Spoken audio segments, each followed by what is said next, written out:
Not everything was calm from the very morning, because the wedding was supposed to take place today. The girl who was the hero of the occasion, for some reason, began to behave strangely a few hours later. She even accidentally knocked over a hot mug, although she was warned that they had brought boiling water. The lady's name was Rosanna Leylatan, and from that moment on, she kept a big and important secret to herself. The whole point was that this body had accidentally gone to another person, and he couldn't believe it. None of the servants could have imagined that in the mistress's place, there was now a completely different girl. Of course, the heroine had no intention of admitting that she had taken someone else's body before the wedding. So the bewilderment on the maids' faces was a completely natural reaction to the lady's oddities. It took a great deal of effort for Rosanna to pretend that she had not changed in her behavior. But no matter how hard the heroine tried, she was never able to completely convince her assistants. Previously, the lady had no name, but now she was the illegitimate child of the Duke of Leylatan himself. It was this man who decided to exchange his daughter in order to gain profitable connections with the Marquis of Gisalia. The maids were well aware of their master's cruel plans, but no one dared to interfere. But Rosanna was no longer the quiet and submissive girl who had given herself up to marriage. So the Duke, at first glance, noticed an incomprehensible confidence and strength in his daughter. Having received a new life, Miss was not going to waste it thoughtlessly on the desires of other people. So the first thing she did was cancel her wedding, which she never even thought of agreeing to. In the past, the heroine was a guardian of the empire, and she was called upon only to win the war. But, as soon as the empire won again, the hero was sent to sleep until the next battle. Such a futile existence only for the sake of the emperor could not help but upset the great warrior. More than anything in the world, the girl wanted to stop this crazy cycle of calls. She was hurt by the fact that personal freedom and desires had never existed in her life. Being a hero, the lady was forced to blindly follow all the orders of the current ruler. And then suddenly, the girl opened her eyes.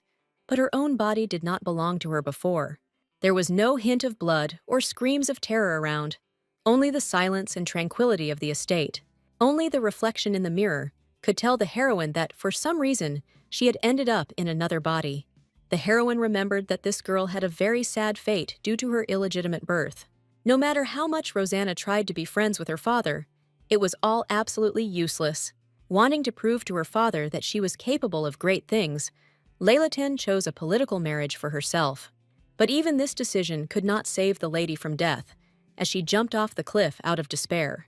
And now this stupid duke stood before the new Rosanna, not suspecting that he could kill her. But the current girl did not need her father's love, because she only wanted to be free. For the first time in her life, the heroine said something that a real Lady Leylatan would never have dared to do. And now, Rosanne was about to break off her wedding with the groom she actually hated. The Duke's reaction was predictable, as he began to swing his arms in indignation. And this time, for the first time, the girl felt severe pain even from a slight touch. The heroine did not expect that her new body would be unable to withstand any damage. For fun, she decided to test the Duke's resilience to understand the patience of the people. The lady's strength was so great that after just a moment, the man winced in pain.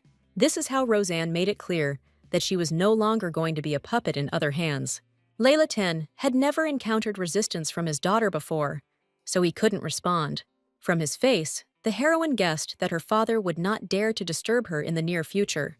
It has been about 10 years since the great warrior was last sealed, and the girl had no idea what had gone wrong, since she found herself in the body of an illegitimate aristocrat. But even so, Rosanna was delighted by the bright colors of this world, which she had not seen before. Now, Miss finally received the long-awaited freedom and could calmly enjoy everything. This realization almost brought tears to Leylatan's eyes, even though she couldn't afford to ruin her makeup. Meanwhile, in the main hall, no one suspected that this wedding would not actually take place. The aristocrats cheerfully discussed the future newlyweds, feeling sympathy only for the Marquise. Each of them wanted to get as close as possible to the Giselian family, which was known for its wealth. Suddenly, people heard about the unexpected appearance of some person, which was forbidden.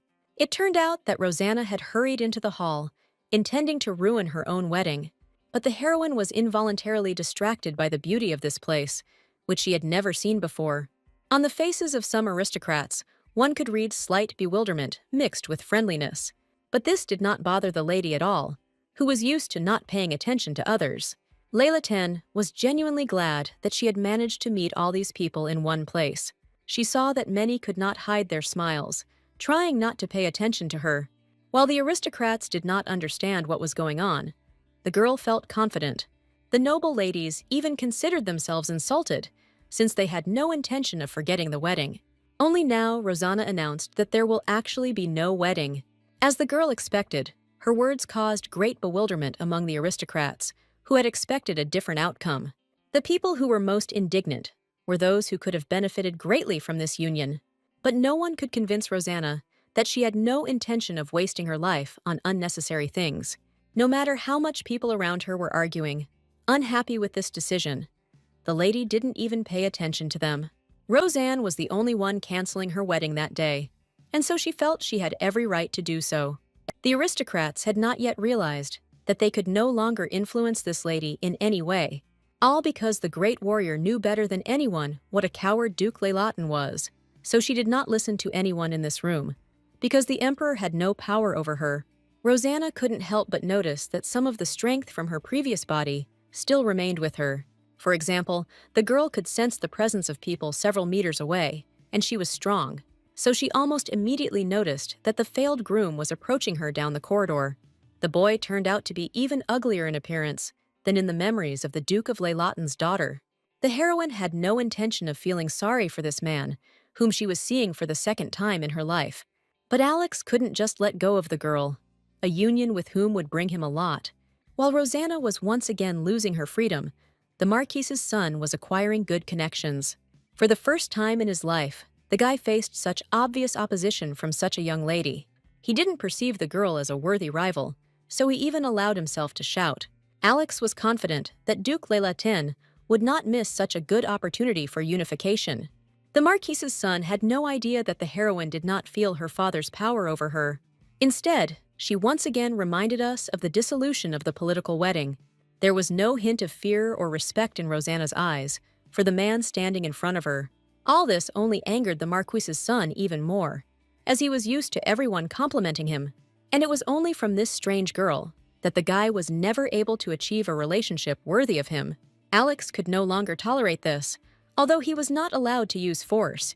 But suddenly, a completely different person, who happened to be passing by, stood up for the Duke's daughter. It was Duke Chaitin Varfos, who was drawing attention to the injustice around him. The boy enjoyed popularity and authority, although he was the illegitimate son of the emperor. But the girl was much more attracted to his beautiful scarlet eyes, which seemed to glow. Next to him, the Marquis immediately began to seem almost ugly, although he had a pleasant appearance. Rosanna was unnerved by the fact that she did not sense the Duke's presence, although she was sensitive to such things. To Leilatin's surprise, Alex began to tremble with excitement and fear.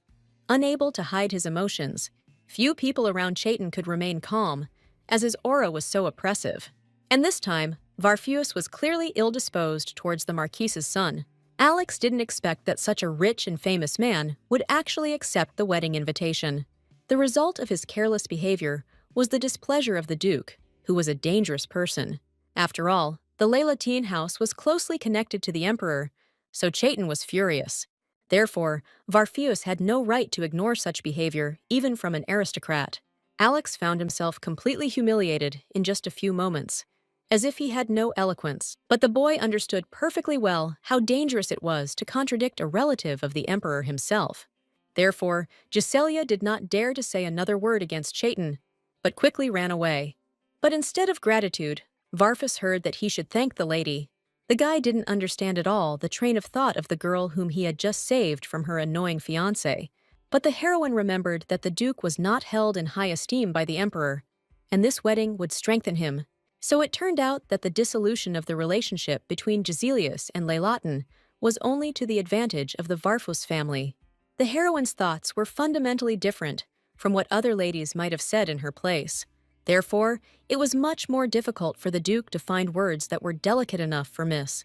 The only thing that saved him from the conversation was that his father wanted to see his son, who had recently returned from the war. Chaitin had such good manners that he congratulated Rosanna on breaking off her engagement. The guy saw that the girl was not at all sad about this, because she did not want a wedding. With his behavior, Varfus left a good impression on the lady who hid her identity. She knew that the ruler should have already noticed her disappearance, but she chose a wait-and-see tactic. Meanwhile, the emperor was furious and destroying everything around him because he had lost the great warrior. The man was in deep despair because he could do little without an obedient hero by his side. The ruler would never have let the girl go if he had not accidentally lost her among the people. And now, he didn't even suspect that the heroine had ended up in the body of the Duke of Leylaten's daughter. The girl had to come to terms with the fact that her new body had almost no physical strength. Meanwhile, her feelings were still as heightened as in her past life during the wars. Not everything was so simple in the lady's life, because she had to somehow preserve the freedom she had received. Rosanna knew she had to break the seal so she wouldn't be controlled by anyone anymore. But the heroine knew too little to deal with this problem on her own. Before, the girl had no time to think about who she was before and where this strength came from. Each time, the great warrior was called out of eternal sleep only during some battles, and the lady's only task was victory, without which she could not return from the battlefield. But Miss didn't even know anything about the events of 10 years ago, where there was a fight with a dragon, and only the Duke could shed light on this matter, because he received a lot of information from the ruler. In Rosanna's eyes, this matter did not require delay, although the man was currently resting in the room. Everything was leaning towards the fact that nothing would stop the heroine from achieving her goals in any endeavor. The father suspected that his daughter would one day stop obeying him, so he was not surprised. The lady was immediately interested in the fact that the Duke's right hand was still bandaged due to an injury. She clearly remembered that she had firmly shaken that particular hand that time, which could have been the cause of the pain. Leylaten could afford to devote a little time to his daughter, whom he had not noticed for many years, and Rosanna was going to do everything to find out about the squad sent to fight the dragon. She hoped that with her friends, she would be able to break the seal of the great warrior many times faster. The girl was only glad that she had the opportunity to talk with friends. But the lady didn't expect that all those knights would end up dead during the battle. Only Varfus was able to return from that battle, which earned the admiration of Duke Leylaten. For a long time, the heroine could not believe that all her friends died on the battlefield 10 years ago. She thought their reunion was already a done deal, but things turned out differently. The most terrible thing was that the Duke refused to reveal any details of this matter. So Rosanna was unable to find out what exactly happened to the squad of knights close to her heart. No matter how sad the lady was, this time she had to give up on the search for the truth. Meanwhile, the Duke's reaction suggested to the girl that something was fishy about these deaths. It was at this very moment that the heroine heard about the arrival of an uninvited guest at their estate. Rosanna just wanted to meet Duke Varfus, and he himself came to her house. Before anyone could stop her, the girl ran as fast as she could towards the living room. She understood that if she didn't make it in time, she wouldn't be able to talk to this important person in person. But only Chaitin could tell what happened to the other knights in the battle. That is why the lady did not hesitate, because the opportunity to find out the truth was just a meter away from her. Suddenly, the Duke himself asked if Leylaten had anything to do with the sealing of the Black Dragon. More than anything in the world, the heroine was afraid that this guy of imperial blood could recognize her. Therefore, he could become a problem for the lady that needed to be urgently resolved. But it turned out that the Duke had no suspicions about another soul in Rosanna's body. Instead, he noticed that in her company, the voice in his head became quieter. Only after touching the girl's hand did the dragon's curse stop working on the guy. The heroine had never heard of sealing having such terrible properties before. Now, Chaitin needed Rosanna's support, as she had a healing effect on him. The two had a lot to talk about with each other, because of the nuances of their lives. But the guards were already pounding on the door, so the couple had almost no time to talk. No matter how much the lady would like to stay, she will be driven away immediately after the locked door is opened. But Leylaten had already learned that the Duke genuinely needed any closeness with her. Although the guy didn't know the reasons, he really did feel better when he was around the girl. And from this man, the heroine needed the fulfillment of any of her wishes in the future. This scenario was too dangerous for Chaitin, despite his constant headaches. There were literally a few seconds left before the girl was thrown out of the room. The thought of a kiss came into Rosanna's head, which could help her in this situation. With this, she intended to seal the agreement with Varfos so that they would help each other in the future. And the guy succumbed to Leilaton's provocations because he needed this union much more. This is how the servants caught the two aristocrats in an intimate moment that no one suspected. Rumors of a kiss between Rosanna and Chaitin quickly spread among many aristocrats. No one could miss the opportunity to talk about such a thing, so the information reached the emperor. All the newspapers were screaming about the possibility of a secret love affair between Leilaton and Varfeos.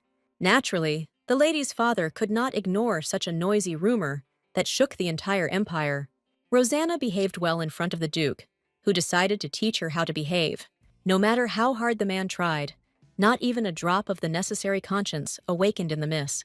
But Leilaton could not leave such an incident unattended, so he came up with a punishment for his daughter. He had no idea that house arrest did not bring any inconvenience to the reborn heroine. During the conversation, the girl noticed that her father still wore a bandage on his arm, but it seemed to her that she was able to cope with the power that she inherited from her previous incarnation. The father did not want to admit the shameful fact that he had injured his hand because of his own daughter, so he told everyone around him that he accidentally injured himself on his wedding day due to stress. The heroine did not contradict the man who desperately tried to preserve his pride and honor. As a result, the duke quickly returned to the question of what his daughter had been up to with Bartheus. He couldn't accept the fact that the lady had become friends with the man who opposed the crown prince. So, the more the girl defended herself, the more she angered her aggressive father. What Leilaton feared most was that the emperor would disown their family because of these gossips. But this was not part of Rosanne's plans when she entered into an alliance with Chaitin. The girl knew that the ruler would definitely look for her, as he would not let his hero go. So she needed to break the seal before the emperor called her into service. Now the great warrior was hidden in the house that was closest to the ruler, but any strong gossip could destroy this connection, which is what Duke Leilaton was worried about. But all these nuances did not bother Rosanna, who simply wanted freedom for herself. So she wasn't going to stop, no matter how much she got on her father's nerves in the process.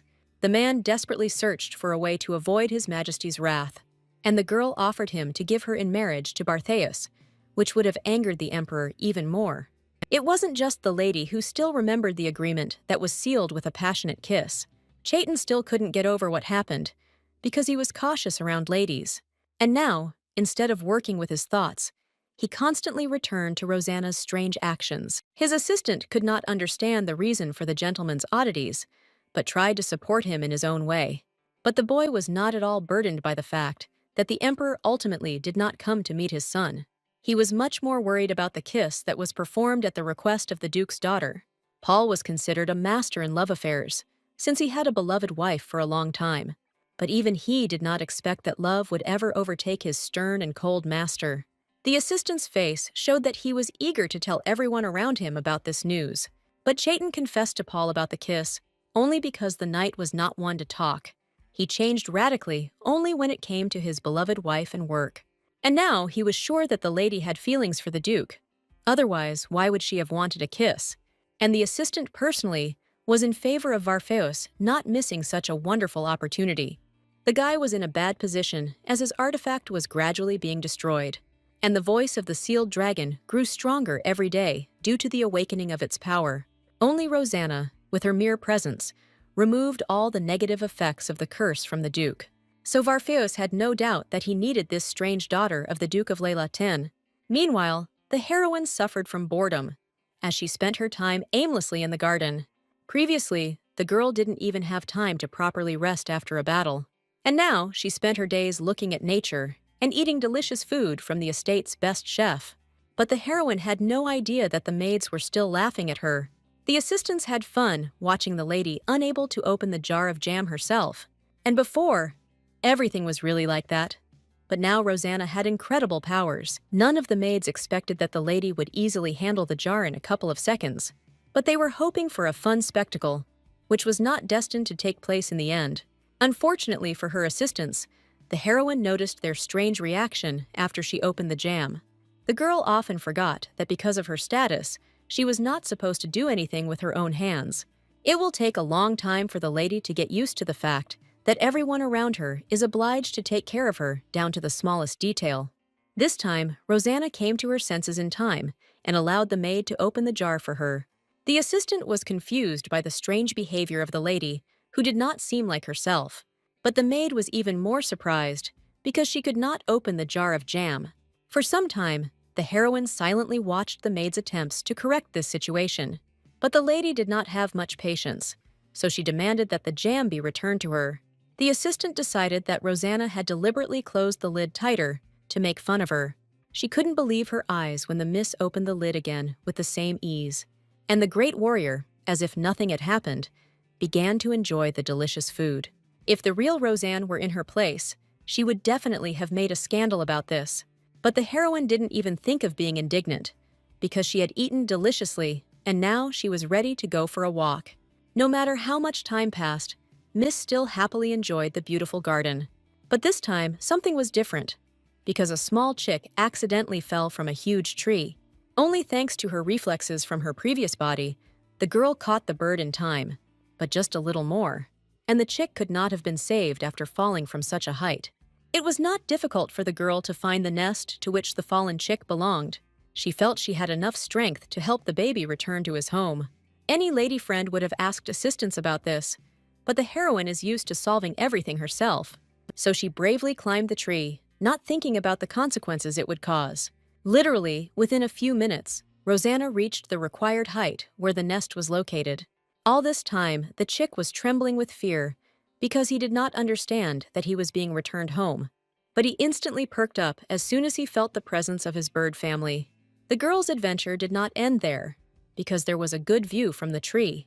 The lady was always interested in observing the empire, for whose sake she had fought so much.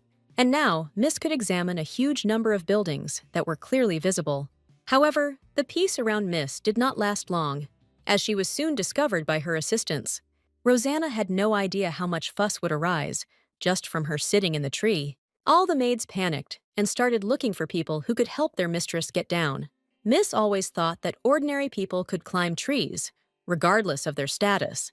But the reaction of her father and his entourage suggested to the lady that it would be better to refrain from this. When the Duke saw his daughter upstairs, he was truly horrified because she was in danger. The situation became so tense that the heroine pretended that she couldn't get down from the tree. But in a past life, it would have taken the girl less than a few seconds to make such a descent. But now she was forced to justify herself to her father for such strange behavior. Rosanna could never in her life understand why the Duke was angry with her for such behavior. The maids also got into trouble, as they didn't keep an eye on the young mistress's antics in time. The girls couldn't say anything in their defense without being fired for their mistake. The maids found themselves in a difficult situation, as they had nowhere to go at such a time. Unexpectedly, the heroine, who hated such injustice, stood up for her assistants. The girl saw that the maids were simply repeating her father's attitude, which was to ignore his daughter. The Duke felt ashamed of the lady, whom he had really not paid attention to all this time. So the servants' attitude and their ridicule did not come out of nowhere, as one might think. They saw how the master treated his daughter and repeated his actions exactly. Layla Tan had nothing to say in response to the girl, because he was neglecting his duties. All this time, Rosanna was raised alone, never seeing love from her father. The fact that she was an illegitimate child was firmly ingrained even in the heroine's head. Therefore, the lady did everything to ensure that the poor maids would not be punished for her. The great warrior loved to give a second chance to everyone, even if it was not deserved. The Duke watched in surprise at his daughter, who for the first time in her life seemed like an adult to him. Despite being under house arrest, the lady still managed to sneak out of her room that night. The streets around her seemed dull and merciless to her, despite their festive appearance during the day. The girl tried to hide her identity because she had no right to be in this place, but it did not escape her notice how much rottenness was contained in the empire that seemed beautiful. Since ancient times, all emperors depended on the strength of the hero and called him to every war. But all the rulers ignored the fact that ordinary people were suffering from endless battles. And again, the girl heard cries for help that no one heard in this dark alley. A little girl was attacked by a crowd of bandits who wanted to take her last money for food. The boys didn't pay attention to the baby's tears because they also needed something to eat. But her earnings turned out to be so small that they could hardly feed even one person. The girl tried with all her might to defend her money, which she needed to feed her father, but the bandits were blind to pity and compassion, preferring to continue taking the last. They were not afraid to demonstrate their strength, since no one could resist them anyway. But this time, the heroine was nearby, so she stood up for the little girl. Even Roseanne could see that the bandits were collecting too much money from the poor people. The leader did not take the girl seriously, who seemed fragile and weak in appearance. However, for some reason, he couldn't even move the hand that she grabbed him by. While his comrades encouraged him, the man sank deeper and deeper into the abyss of fear and despair. This was not the first time that the great warrior had encountered the fact that her skills were initially underestimated. But in the end, every such impudent person quickly lost, submitting to a greater force. The gang leader could not accept his stupid defeat, because his assistants were stronger. In his company, there was a man who had never lost a street fight before. But Rosanna didn't even listen to the words of this guy, who seemed annoying to her. As a result, the unlucky bandit lost consciousness even before he hit the ground with his head. The lady made it clear that none of the attackers would be able to defeat her, no matter how hard they tried. That's how, in just a couple of minutes, the heroine brought order to one of the city's most brutal streets. From now on, bandits would never agree to rob people for fear of death. The boys remembered this short lesson well, as they had long life plans. While all the bandits were beaten, Rosanna only slightly strained her wrist. Because of this, none of the opponents even thought of attacking the fragile-looking girl anymore. The great warrior often saved civilians, even though she fought for the emperor. But at such moments, she was glad of her strength, because she could do more than just kill on the battlefield. The heroine saw how important her support was for people, and therefore she tried harder. But, as in her previous life, she was not going to give her name, so as not to start rumors. Instead, the lady asked the girl to grow up to be a kind and sympathetic person, despite her poverty. Rosanna hoped that even one saved citizen could change a lot in the empire. She was delighted by the sincere smiles on the faces of people who usually only cried and were sad. However, Miss could not stay forever with the baby, who would have to save herself. But the seeds of hope were planted deep in the girl's soul, and she was not going to give up anymore. Seeing the confidence that flashed across the little girl's face, Rosanna herself broke into a smile. The next morning, the heroine had a meeting with the Duke, who had heard about her story with the tree. The guy couldn't believe that the noble lady herself had climbed a tall tree for some reason. For the first time in his life, he had met an aristocrat who was so reckless with herself. But the heroine herself was much more interested in how the curse had affected the Duke in recent days. Chayton was ashamed to admit that that kiss had saved him for the entire week. The girl had no idea what a strong influence she had on the guy. Instead, the lady saw that Varfeus had blushed again and attributed it to his poor health. She could only help Chayton with her touch, so the effect quickly wore off. But, at least in the company of a girl, the guy's ability to think clearly was fully restored. But even this did not help the Duke to think in advance that the lady would not always be nearby. But if something happens to Miss, then Varfeus will be forced to suffer from pain again. The guy had only recently encountered the curse's intensification, so he hadn't come up with any plan. He was lucky to meet Rosanna, but their acquaintance still only helped temporarily. At that moment, completely different thoughts were spinning in the girl's head, which she decided to voice. The heroine was curious about how the Duke was feeling now, so she asked this question. Chayton's mind immediately flashed to Pole, and his certainty that Rosanna was in love with the gentleman. But the guy wasn't mentally prepared for something like this, since he hadn't sorted out his feelings. Like a true gentleman, he tried to do everything to make the girl feel good. But the Duke had no idea that from the very beginning, Layla Ten had been worried about his well-being. The lady didn't even think about love, because she was only concerned about the state of her new acquaintance. Varfeus himself did not expect that he would be upset by such an independent state of affairs. Rosanna, however, was all for playing the role of a couple so that she could continue to treat the Duke. Varfeus could no longer bear such confusion in his head because he turned out to be wrong about the lady. The guy barely managed to hide his embarrassed face, which was probably very red from emotion. So today, he was unable to talk even a little more with the Duke's daughter. Rosanna didn't even have time to say anything to the guy before he ran away as if he had someone. The girl fully admitted this possibility, since Chayton had long since reached the age of marriage. A little later, the lady was sad, only because she had not managed to ask Varfeus about the most important thing. But she really wanted to know what happened to her friends during the battle with the dragon. But what bothered Miss most was that she still could not feel the Duke's presence. The heroine didn't have a chance to stroll around the garden for long, as a maid came running to her with an urgent message.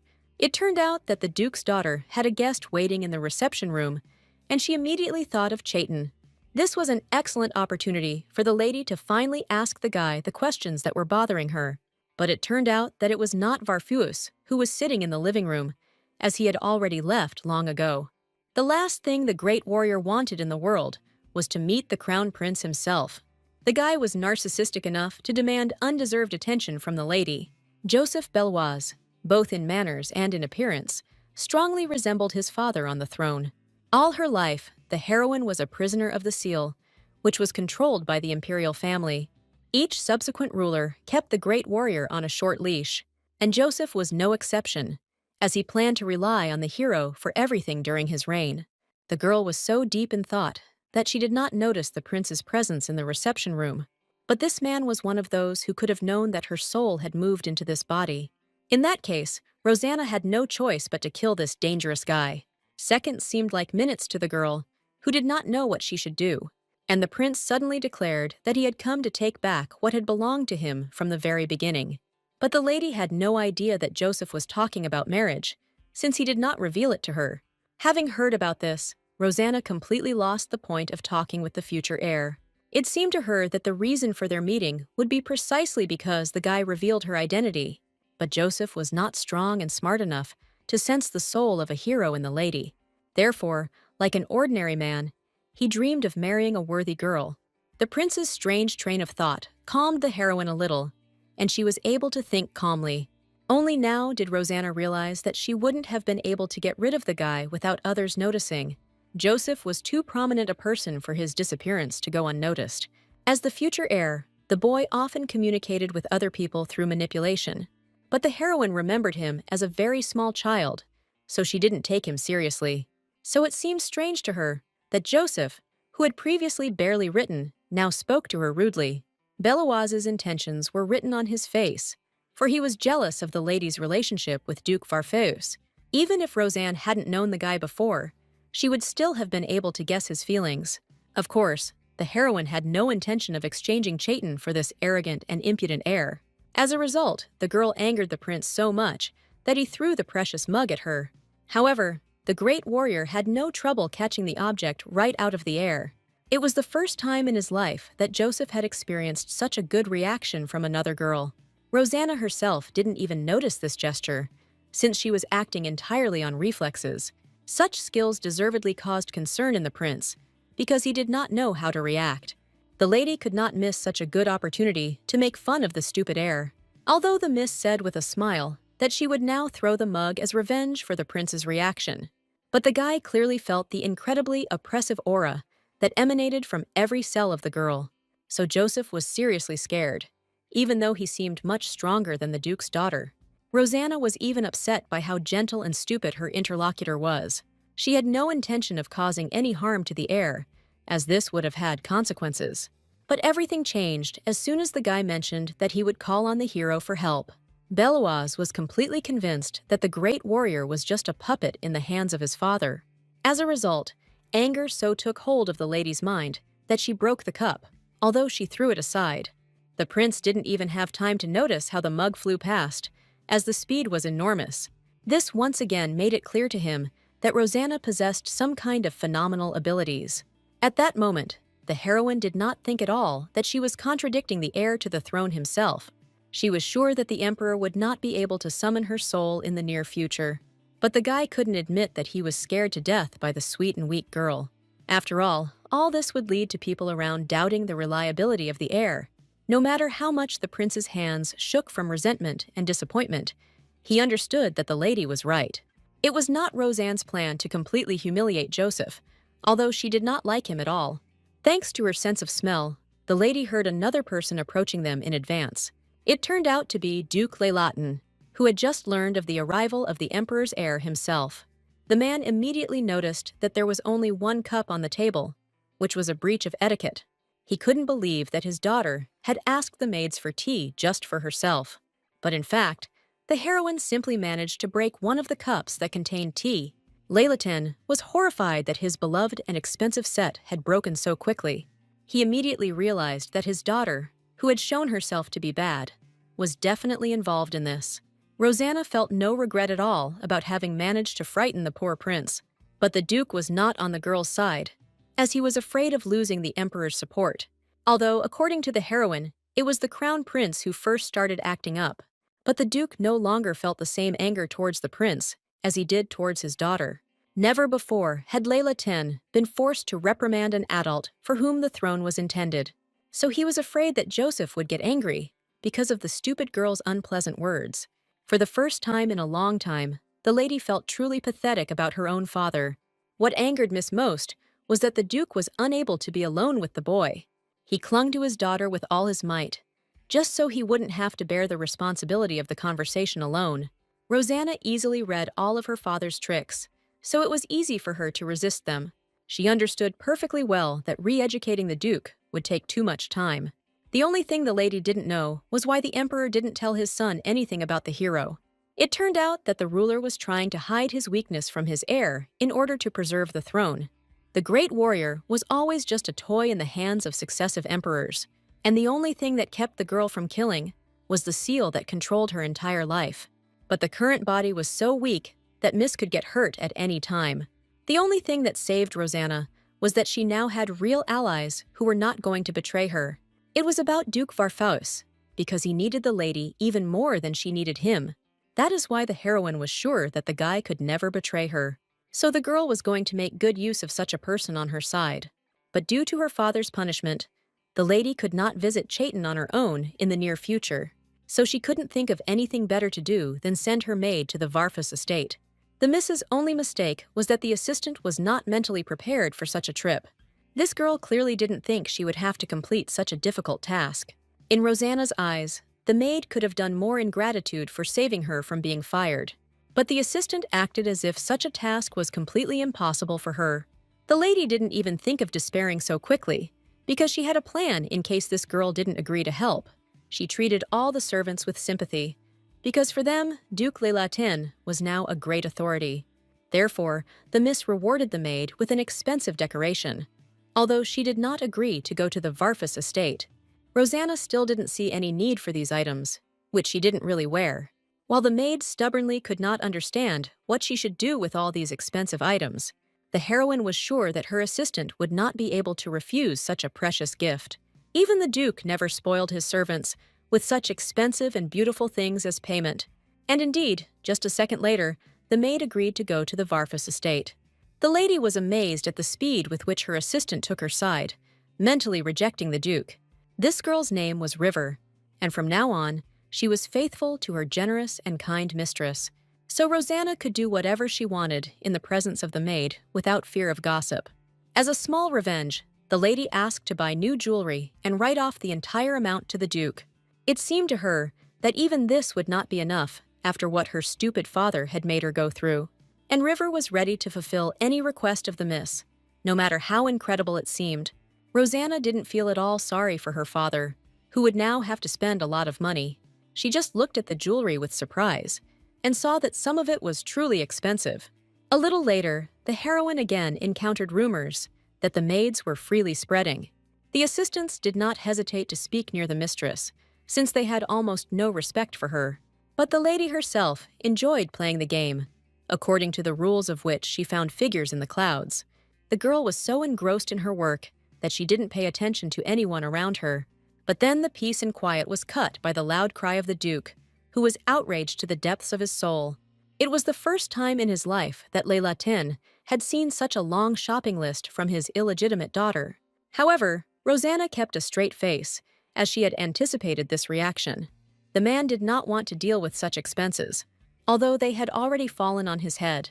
He was used to the fact that the girl did not ask him for anything, so he felt hurt. The heroine had already decided to use family connections to solve this problem, so she reminded her dysfunctional father that he was, after all, still her parent. Thus, the girl easily shifted all responsibility for what happened onto the Duke. The lady hoped that Laylatin would understand the meaning of the words spoken to him and change his behavior a little. But this man was so stubborn that he simply refused to pay the entire check. This situation turned out to be disadvantageous for Rosanna, who had no financial savings at all. But Leilaton had already found a way to teach his daughter a lesson, so he wasn't going to stop at words. As soon as the lady received permission to sell her jewelry, her face changed. The girl knew in advance that her father could reduce everything to such stupidity, so she did not despair. Only the Mrs. Maid, who knew the price of the jewelry, began to worry about this. But River did not have enough authority to dissuade the lady from selling the jewelry. No matter how hard the Duke tried, not a drop of regret crossed his daughter's face. The Duke even asked Miss to watch her speech better, since she communicated freely. But in her past life, Rosanna wasn't used to thinking before speaking. So this time too, it was hard for the girl to get used to the fact that she had a different status. For some reason, the lady thought that no one could punish her for her lack of manners. The prince showed himself to be extremely stupid at their meeting, so he is unlikely to return for revenge. Only now did Rosanna see that her father had at least given her words some thought. The heroine still had a long way to go before the Duke would start thinking like a good man. But the man didn't expect that his daughter would decide to sell gifts from the ruler of the empire himself. This circumstance caused another outburst of anger in the Duke. Although he had almost calmed down, the man knew very well how harsh the ruler could be in his decisions. But the heroine believed that with her strength and skills, no one would be able to resist her. Rosanna forgot only that she alone knew about her incredible reincarnation into this body. So the reaction of the Duke, who extended his daughter's house arrest, was quite logical. Even in this state, the lady did not despair, because there was so much beautiful and interesting around. She could spend hours in the garden, which was constantly tended by the estate's gardeners. Only River found the behavior of the lady, who seemed to have forgotten about boredom, strange. The assistant wanted great entertainment for Rosanna, forgetting that Miss was arranging everything. The heroine could spend the whole day observing nature, which gave her pleasure. Everything around was so different from what the girl remembered during her long battles. Her soul was always sharpened only for battles, and the lady was not allowed to do anything else. Every time the ruler changed for everyone, nothing changed in the life of the great warrior. That is why the heroine tried so hard to make up for all the lost years of her life with her walks. So all the maid's offers were quickly rejected, because the lady wanted to go for a walk. However, the girl became interested in the opportunity to get into the estate's huge library. This alone made River so happy, as if she had received a large inheritance for free. But the Duke's daughter was not destined to continue enjoying the pleasant walk. One of the servants hastily reported that an important guest from the nobility had unexpectedly arrived to see the girl. It turned out that Lady Brina Potlengi had expressed a desire to speak with Rosanna personally. But even the guest's high status didn't make the heroine run to her right now with all her might. The Duke's daughter was in no hurry to hurry, as she still wanted to finish her walk. Although the assistant believed that such guests should be greeted immediately, he did not dare say anything to the lady. So the lady could only guess why the daughter of the Potlengi house decided to visit her. Leilaton was certain that no one in her family had ever interacted with Lady Brina before, and Miss did not share River's assumption, who was hoping for friendship between the ladies.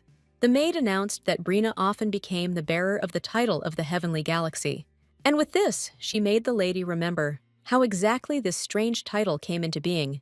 Several decades ago, the Emperor summoned the heroine to come up with a gift for the ladies. The girl didn't care about these nuances, but she couldn't refuse the ruler his wishes. In the end, the lady offered this title, if only His Majesty would leave her alone as soon as possible. But Miss couldn't have imagined that after so many years, her joke would become so established in society. The ruler liked this idea so much that he, without a second thought, passed it off as his own. Therefore, all attempts to win this strange title seemed stupid to Rosanna. It turns out that to receive such a title, you don't need to be the smartest lady at all. Over time, this title began to be awarded only to the most beautiful girls. The heroine could not have imagined that everything would turn out this way, but she did not want to participate. The last thing the Duke's daughter was interested in was fighting for the title from the Emperor. Rosanna gave Potlenga enough time to get bored in the estate's living room.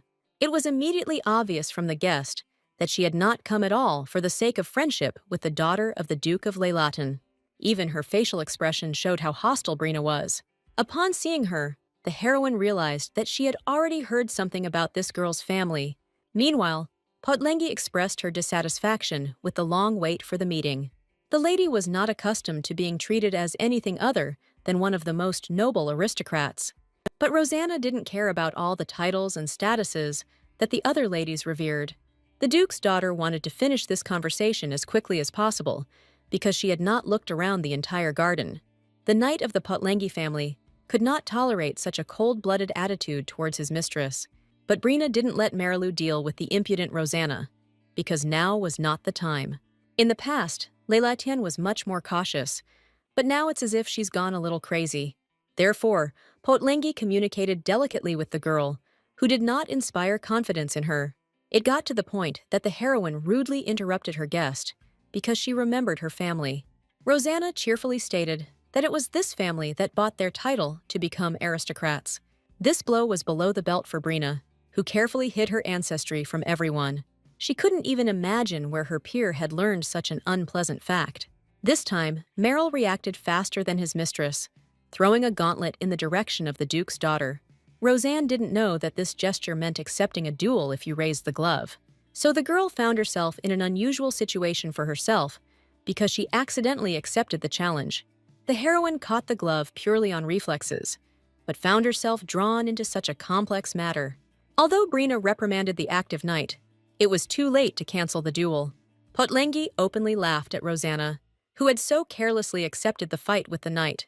The girl was sure that Leilatian would not be able to find a worthy protector. Only the maid understood the full danger of this duel with the knight from the Potlengi family.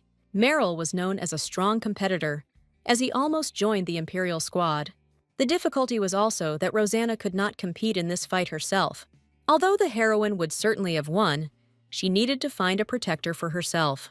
However, the knights of the Leilatian house did not inspire the lady with any confidence in their skills. These guys seemed like ordinary people who could barely hold a sword in their hands. They didn't even greet Rosanna. Although River introduced the lady in a timely manner, the heroine immediately realized that these guys only recognized strength, and she seemed weak to them. Therefore, none of the knights looked in the girl's direction, no matter what her status was.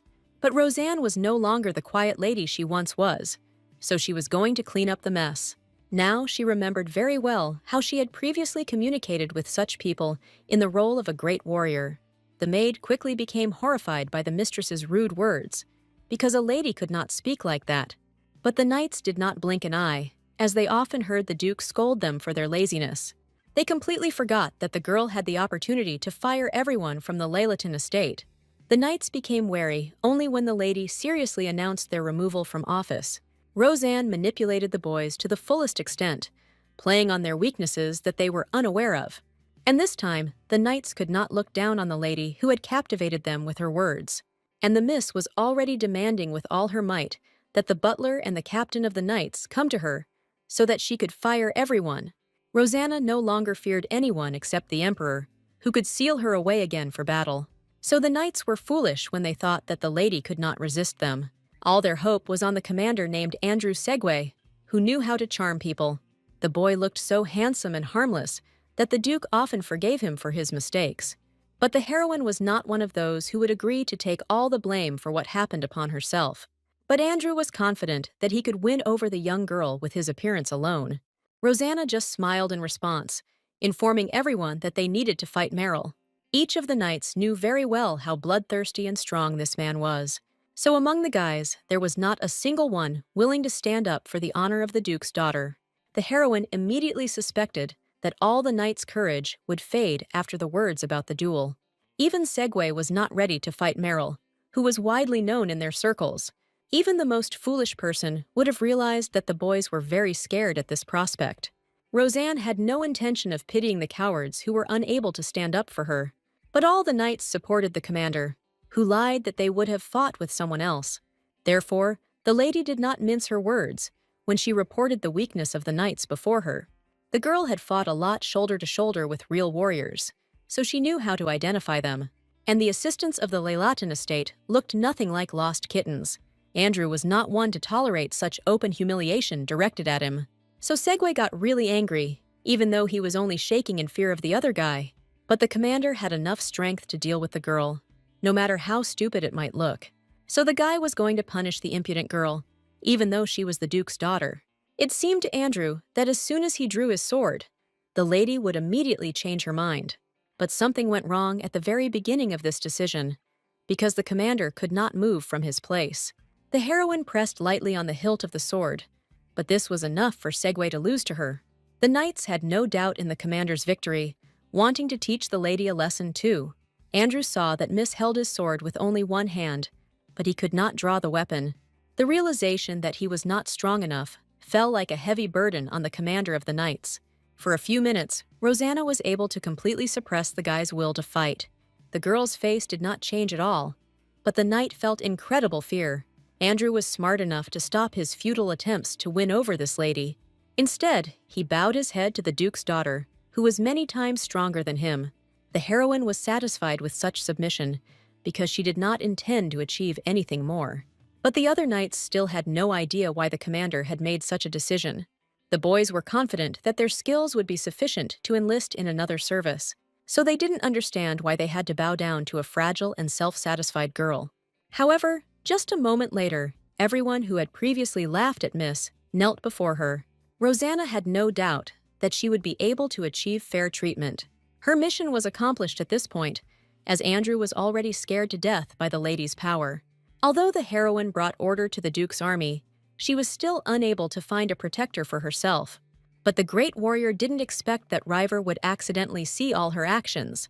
The maid stubbornly pretended that nothing unusual had just happened before her eyes. This made it clear to the Duke's daughter that this girl could be trusted if she was well bribed. For such occasions, Rosanna always had small pieces of jewelry with her to ask for silence. As soon as the assistant saw an expensive thing, she immediately agreed to do any job. It was easiest for the heroine to have conversations with such a person, since there was a lot to hide. Even if River had her own opinion, she obediently obeyed the rich lady in everything. As soon as Rosanna left the squad of knights, some of them left of their own free will. Andrew did not restrain any of the proud cowards who did not want to submit to the young lady. But although the lady had given the guy the desire to train, now none of them were suitable for her. River thought that for such an important matter, they could easily hire some mercenary. But the heroine knew better than anyone that she shouldn't have given her money to these scoundrels. So the maid accidentally became a witness to how angry her mistress could be. From her past life, the heroine remembered all too well how often mercenaries deceived her. So River had no choice but to admire the lady's clever thoughts. Of the two of them, only the maid took the duel situation seriously. The assistant could not allow the lady to tarnish her honor, although Rosanna did not understand anything. Vast experience in battles told the heroine that sometimes it was possible to escape from the battlefield. River couldn't help but feel sad, knowing how much was at stake in this fight. This information immediately interested Rosanna, who needed money. She immediately wanted to personally participate in the betting, although no one believed in her victory. This only made the maid even more frightened, because her mistress still had not found a knight for herself. But the Duke's daughter was already ready to put everything she had on the line. So River had to show the lady the way to the place where all the aristocrats were placing their bets. Potlengi was supported most of all by the Marquis's son, Giselius, who wanted revenge on Layla Ten. He personally placed a large bet on Brina's victory, expecting her to win. Like all the other aristocrats, Alex didn't even consider the options for Rosanna's victory. At that moment, Potlengi attracted all eyes, which only made the girl happy. Therefore, she boldly raised her own stakes, causing approval and admiration among those around her. Brina had faith in Meryl and knew that none of the knights of House Leylathan would oppose her. This continued until the aristocrats heard an incomprehensible noise from the side. It turned out that Rosanna had to fight her way into the room to place her bet, but the girl acted as if she hadn't just almost fought with the guards. The heroine was confident in herself and her victory, contrary to the opinion of everyone else. When he saw his ex-fiancée, Alex was the first to shout that he didn't want to see the girl here. But this attitude did not at all embarrass the warrior, who often frightened other people. The Marquis's son was the first to throw the impudent Rosanna out the door, not wanting to involve her in conversations. But the lady managed to declare that she was going to bet a large sum on her victory in the duel. She sincerely did not understand why everyone around her reacted so strangely to her simple desire. Rosanna believed in her victory, so she wanted to use betting as a source of income. Alex yelled at the lady the most, because he was still angry about the breakup of their wedding. On his side was Potlengi, who felt the same hatred for the arrogant Layla Ten. But even Brina was surprised that Rosanna planned to defeat Meryl. The aristocrat made an incautious remark towards the heroine, which did not go unnoticed. The great warrior's gaze darkened sharply, bringing terror to all her opponents in the hall. Potlenga had the good sense to keep quiet at that moment, to avoid getting into more trouble. The entire hall instantly fell silent, sensing the oppressive atmosphere emanating from the Duke of Leylaten's daughter. Brina suffered because she still perceived Rosanna as a good-natured person. But now, Lady Potlengi saw how much the Duke's daughter had changed in such a short time. Evil tongues could not remain silent this time either, although Rosanna terrified with just her gaze. But all her life, Layla Ten had been as quiet as a mouse, and then suddenly her behavior changed dramatically. Her mere presence was noticeable from afar, although the girl herself did nothing in particular. Now, people couldn't take their eyes off the lady who was acting so confidently, so no one dared to argue with the Duke's daughter, no matter how much they wanted to drive her away. Instead, the heroine finally made it to the table where bets on the battle were being taken.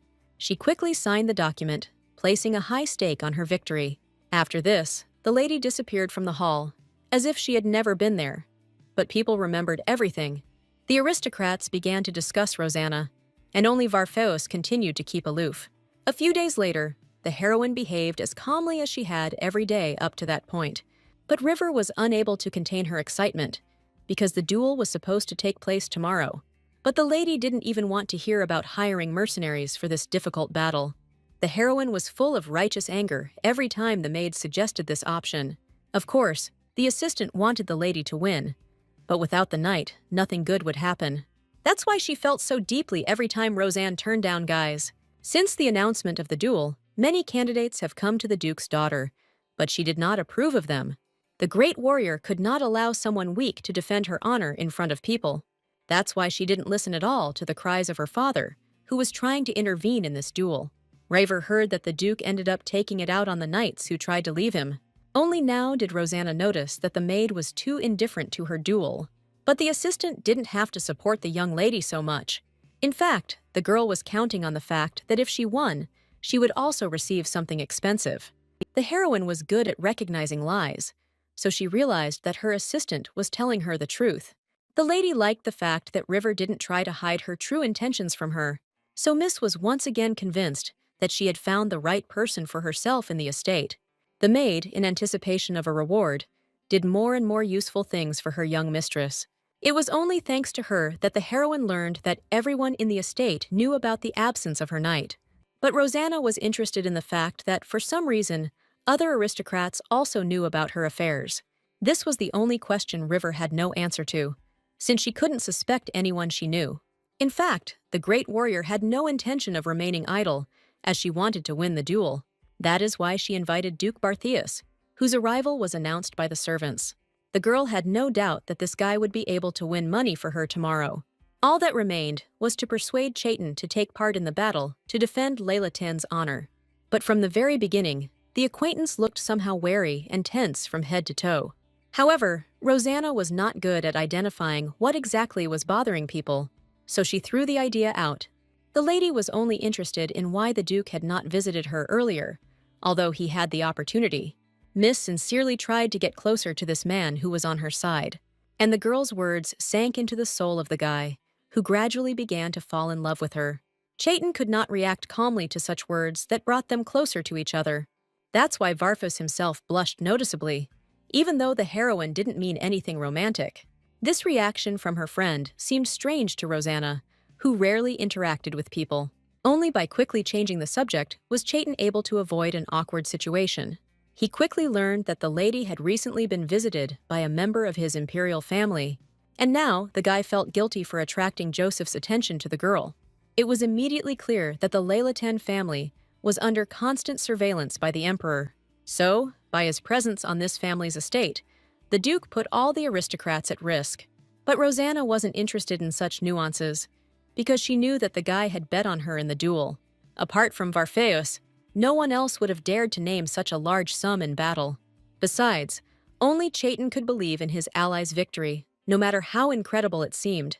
So the heroine quickly figured out the person who bet on her, despite the general condemnation. But the Duke specifically paid the servants to ensure their silence about this matter. But nothing came of it, because the lady quickly received all the necessary information about her friend. So now Miss was wondering why the guy visited her after so much time. Only at that moment did the Duke realize that he would not be able to hide anything from this intelligent lady. Therefore, he honestly admitted that he would like to offer his help to the Miss for the duel. But Varfus meant that he would send one of his knights to protect the girl. This arrangement did not suit the heroine, which she immediately demonstrated with her abrupt and active actions. This was not at all what the great warrior of the Empire had originally expected. She wanted Chaitin to personally fight for her in the duel, because he could win. But the guy was held back by the fact that only famous knights could participate in the battle. Although he was one of those whom the ruler constantly sent to the battlefield for the sake of victory. So Rosanna was not wrong when she considered Chaitin to be the best knight in the Empire. The guy was only restrained by moral norms and rules, which he always honestly observed. Even in her previous body, the lady had the opportunity to observe how important these nuances were for the Duke. She supervised little Chaitin, who was already sent to war at that age. Therefore, the lady knew her ally better than anyone, and believed that she could trust him. Rosanna was not going to accept the Duke's refusal, because only he could defeat Meryl. All this time, the girl helped Varfeus fight the terrible curse with all her might. So the guy was attached to this lady much deeper than he himself could suspect. There was no reason for Chaitin to refuse Rosanna after everything she had done for him. The heroine knew in advance that the guy would fall for her words, which is why she chose him. The girl needed all the interest on the invested money that victory could bring. She was not at all afraid of the crown prince, since she herself was the hero he could summon. But Varfus knew how dangerous his relatives could be if angered. Rosanne was still angry at Joseph for daring to throw a cup at her. As soon as the Duke heard about this incident, his face immediately changed. The boy seemed genuinely concerned about what had happened to the Duke's daughter not long ago. The great warrior didn't know how much the aristocrats worried about even a small scratch. And now she felt all the care from the Duke, who was trying to help her. The lady felt awkward for a moment, because no one had ever worried about her injuries before. But she quickly changed the subject, saying that the prince had threatened to summon a hero to the estate. Chaitin knew better than anyone how strong the Empire's great warrior was. However, the guy had no doubt that the woman would not hurt the innocent in vain. As a child, Varfeus was able to personally verify how honest and fair the warrior was. Never before had the heroine heard good words about herself, who killed many people in the war. But deep down, the girl always wanted to prove that she was actually a good person. And by chance, the Duke gave the lady this hope, because he madly believed in the hero's actions. No matter how hard the guy tried to develop, he could never get close to that woman's strength. But now, the lady surprised him by saying that it was not the time to talk about the hero, because they had to portray love. At the very beginning of their union, the guy and the girl agreed to pretend to be lovers. And still, Chaitin could hardly restrain himself from taking the lady's hand to make himself feel better. Therefore, when Miss herself went to the meeting, the guy had no choice but to resign himself. Only Rosanna could bring the Duke the peace he longed for, and she understood it. So Varfeus had to agree to duel to maintain this relationship. After all, the curse was becoming stronger and stronger. But in the company of the girl, the guy did not feel its effects. The next day was the time for the duel, which many aristocrats gathered to watch. Brina personally was delighted by the number of people who gathered for such a fascinating spectacle. The girl did everything to ensure her victory, as she invited Alex Jazelia to host the duel. But Rosanna didn't pay any attention to such an obvious setup from her cunning rival. The girl did not suspect anything, because she had no doubt in her victory in the duel. Potlengi quickly decided that the daughter of Duke Leilatin had never found a knight for herself, which was a real shame, but she didn't expect that Rosanna would have a protector, especially one so famous in the Empire. Chaitin appeared unexpectedly for everyone, since he was famous for trying to avoid such events. So the atmosphere in society changed dramatically after the guy arrived, although no one tried to show it. Only Brina dared to ask why the Duke had come to such a modest duel. Potlengi didn't expect that Varfeus would not only be on Rosanna's side, but would also defend her today. The lady refused to believe that Chaitin had voluntarily decided to interfere in the affairs of the Duke of Leylatin's daughter. But Varfus's face made it clear that he would not tolerate any suspicions towards him from the outside. So all Brina could do was shut her mouth and silently accept the fact that Rosanna had found a powerful ally. Fear of possible defeat and subsequent rumors filled Potlenga's entire consciousness. She couldn't just accept such strong rivals for the Duke's daughter. The girl appealed to everyone to seek justice and remove Chaitin from the fight. However, in this case, Rosanne had logical arguments in defense of the guy. No one could deny that Varfeus, as a knight, had participated in battles, which was what the lady was pressing for. So Brina couldn't achieve anything with her little performance in front of everyone. Whatever Potlengi says now, Chaitin will take part in the duel on Rosanna's side. So the start of the competition was soon announced, and the Duke was not at all worried about it. Unlike him, Meryl was worried about the possibility of losing, because he was not as strong. But it was not in the knight's nature to retreat from a fight that he himself had declared not long ago. Seeing the doubt on the boy's face, the Duke allowed him to attack first to give him an advantage. Meryl had no idea that even such an indulgence would not be enough for him to win. It was no trouble at all for Chaitin to dodge the weaker boy's first attack. So, a moment later, the Duke swung his sword towards his opponent for the decisive blow. Chaitin's face did not express an ounce of sympathy towards his naive opponent. Meryl realized his defeat a moment before it happened and didn't have time to react. And so, in a matter of seconds, Varfeus easily defeated the knight who was trying to become an imperial knight. The poor guy was defeated so quickly that he barely had time to defend himself against the Duke.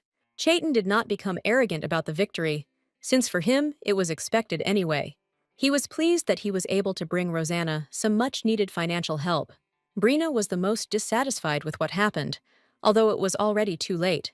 But the heroine behaved relaxed, because everything happened exactly as she wanted.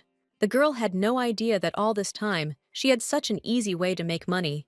While Potlengi was burning with shame and disgrace, Rosanna smiled cheerfully at everyone around her. And this joyful smile only caused even more hatred inside the defeated Brina. As a result, for the first time in her life, the daughter of Duke Leylatin earned so much money in one day. Therefore, Miss did not care that the aristocrats began to gossip about her relationship with the Duke. Only River was worried about this, which she honestly admitted to her beloved mistress. But the girl did not expect that. Instead of answering, Rosanna would suddenly ask her for something. The maid had recently received a bonus, so she thought the lady was asking for it back. But the heroine only needed the key to the library, which her assistant got for her. The great warrior was never so petty as to deprive anyone of gifts. Raven was overjoyed that her expectations were not met, and the money remained with her. From now on, the assistant was going to do her job for the mistress even better. But in reality, Rosanna's plan was much more insidious than the maid could have imagined. This is all because the girl did not intend to wait until the next morning, but took advantage of the onset of night. The lady didn't need anyone to know exactly what books she was going to read. And if you take books during the day, you need to write down each one separately in the library journal. That's why the heroine went to the library at night, as soon as she received the key from it. She was looking for any information about the expedition against the dragon that the emperor had organized. The books contained a lot of information about how the ruler tried for the well-being of his people. It was only for this reason that he waged endless wars, although it was precisely these that depleted the city's supplies. But in all these books, there was no information about the campaign against the Black Dragon. It turned out that the girl and her comrades were simply erased from history by decree of the emperor. But the lady had to be distracted.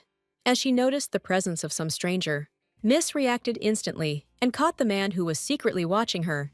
The stranger didn't have time to say a word before the heroine threw him onto the cold floor. She knew perfectly well how torture should be carried out, and she had no intention of forgiving the spy. Rosanna's eyes burned with a burning coldness, as the lady was more serious than ever. The girl knew all the servants in the estate, but she could not recognize this guy by his voice and appearance. Because of the darkness, the heroine could not really see the face of the man she had pinned to the floor, and the nearest lamp was too far away for her to count on light. At the moment when the girl slightly loosened her grip, the traitor managed to escape from her hands. The speed with which he ran away would have made even the fastest runner envious. Miss had no intention of pursuing the spy, as she would have been able to find him in the morning anyway. The heroine would never have left the traitor unpunished. But this matter could wait a little. The next morning, the girl behaved as usual, so she was able to avoid any suspicion. The maid had prepared a trip to the library for her mistress in advance and invited the librarian. When she saw him, Rosanna was immediately surprised, as the guy looked a little strange. His name was Henry Austin, and for some reason, he was wrapped in a scarf despite the warm weather. The guy also looked a little rumpled, as if it was his neck that the miss had been squeezing that night. He announced, somewhat awkwardly, that he would like to personally escort the Duke's daughter to the bookshelves. The maid was delighted with the librarian's help, but the miss did not share her joy, knowing about that night. But Rosanna couldn't tell anyone about her suspicions, because then she would have exposed herself. The girl only had to remove Austin's scarf to be absolutely sure that he was a traitor. Before the lady could say a word, Raven left her completely in the care of this stranger. The Duke's daughter did not understand why her assistant had so quickly trusted Henry, who was almost invisible. Just in case, she sent the maid away on business so that the girl would not suffer because of Austin's actions. The guy behaved calmly, although it was clear that he was clearly hot in this suspicious scarf. However, Henry showed no desire to take it off because he did not want to show his neck underneath. For a moment, Rosanna wondered if it was an innocent person she had been strangling that night. But nothing could be said for sure, because the lady did not yet sense whether the librarian was a spy. So it was necessary to first look under the scarf, and only then draw any conclusions. Suddenly, Henry himself became more serious and hinted that someone had attacked him that night.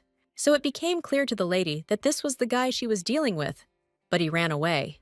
Austin couldn't lie anyway, so he didn't hide his night meeting for long. But in reality, the librarian had served the Leylatin family faithfully for many years. All his predecessors had carried out a more difficult task, and the guy was in poor health. While the guy was speaking, the miss noticed that he took exactly the same books that she took. This once again awakened in the girl the desire to take the scarf off the librarian in order to find out everything. However, any attempt by Miss to do this would inevitably arouse Henry's suspicion. But Roseanne really needed that scarf to see the supposed bruises on the guy's neck. Only now did Austin realize that it was the Duke of Leylatin's daughter who had attacked him that night. But the heroine easily dodged the librarian's attack, which tried to harm her. She was still able to reach the scarf and unwound it, seeing everything she needed around Austin's neck. The lady no longer doubted that she had accidentally harmed the library's eternal guard. But Henry was in no hurry to admit that he was a spy, because he served this family faithfully. Although he threw the book at the girl, he did so only to protect himself. The book turned out to be a thin children's fairy tale and could not have caused any harm. So Rosanna's suspicions were unfounded, because she had stumbled upon the wrong person. The whole point was that yesterday, Austin was unable to squeeze a word out of himself due to the strength of the Duke's daughter. But the lady couldn't shake the thought that the guy was still behaving strangely, trying to test her. However, the librarian himself only wanted the miss to take full responsibility for her actions. At that moment, they noticed an assistant who clearly knew more than he should have. The guy immediately ran away, although no one tried to accuse him of anything. Henry reacted immediately, as he was sure that there was a spy in the estate. But the guy didn't have time to run after the unknown servant, as the heroine stopped him. The girl was absolutely sure that the traitor would soon be personally exposed. Looking at her bright aura, it was clear that no one would dare doubt the girl's kindness. Besides, Austin, with his physical attributes, wouldn't have been able to catch up with that spy anyway. That is why the lady decided to postpone the capture of the real traitor, who managed to escape. After all, the girl had to sort out the issues in the relationship between her and the librarian. Henry was clearly wary of the lady after everything that had happened last night. The heroine herself was only concerned about whether the guy had managed to tell something to her father or other servants.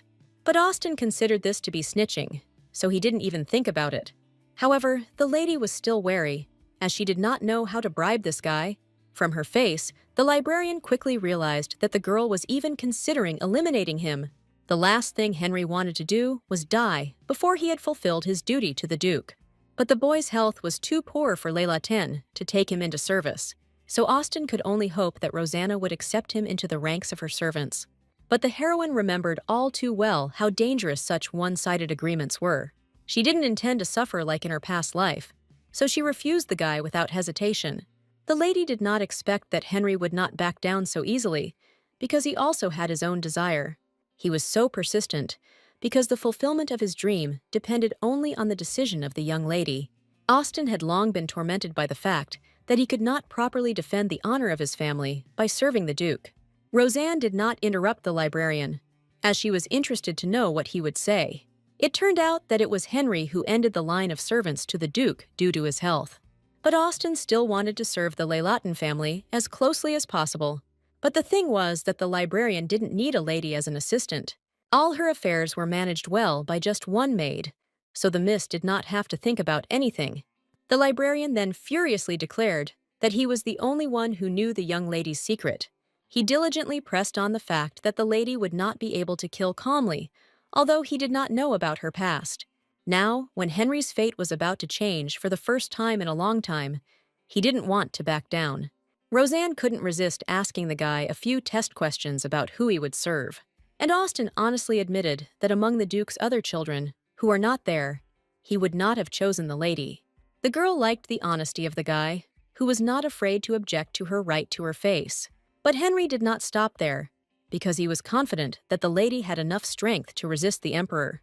This is exactly what the Leylatin family had been doing all these years, but only Rosanna knew about it. So the heroine no longer doubted that it was worth hiring this man.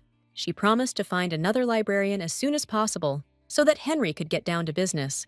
The great warrior always knew how to choose people, so she began to trust this guy. Henry was truly delighted that his candidacy had finally been approved. He did not tell the lady about his thoughts, because if he knew the Miss's secret, he would have chosen her. This is because Austin never saw anyone else on the throne after the emperor was overthrown. Rosanna had all the qualities to stand up to the stupid and impudent ruler, so Henry had no doubt that a good and bright future awaited him with the girl. As a test task, the lady asked the new assistant to catch that servant. Roseanne immediately realized that this guy was the spy, but she only reported it now. But Austin understood perfectly well how important it was to catch the traitor in the estate. He was shocked that the lady had wasted time talking instead of starting a search. So, in just a moment, there was no trace of Henry, who had quickly fled in the library. The Duke's daughter delegated all the work to the new servant and knight, while she herself continued to rest. She didn't know the spy's purpose, but she planned to figure it out after he was captured. Soon the girl moved to her favorite garden, where she continued to sample the delicacies. The lady had already gotten used to giving jewelry to everyone she liked, and now such a gift went to the cook. The heroine easily parted with her jewelry, while the maids valued it highly. As a result, in a short period of time, Rosanna gathered around herself true and loyal admirers. The girls tried their best not to upset their mistress, even for a moment. But all this was done only in order to continue receiving gifts from Roseanne. The heroine understood the maid's train of thought perfectly well, but she was satisfied with this state of affairs. A couple of minutes later, River returned with a thank you from the satisfied chef. It was not difficult for the maid to push everyone else aside, as if by accident.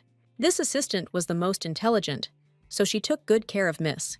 But, although the spy had not yet been caught, the heroine did not even think of worrying about her safety. She was completely confident that she could deal with one stupid traitor herself. At that very moment, Rosanna felt the presence of that very guy who was hiding in the bushes. The girl understood that in a little while the guy would run away, so she took action.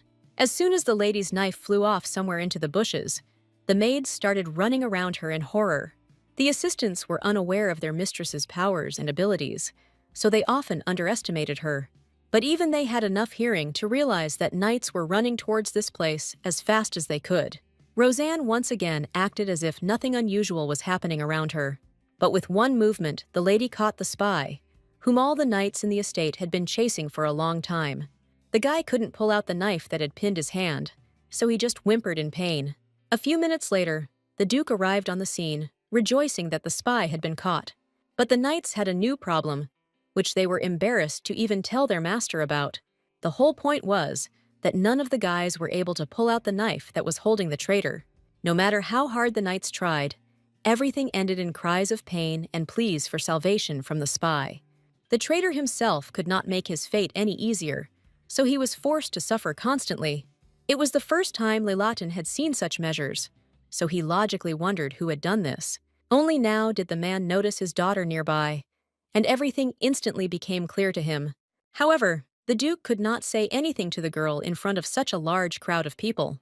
Miss didn't even think that it would be dangerous for her to be nearby, while the knights were worried about this moment.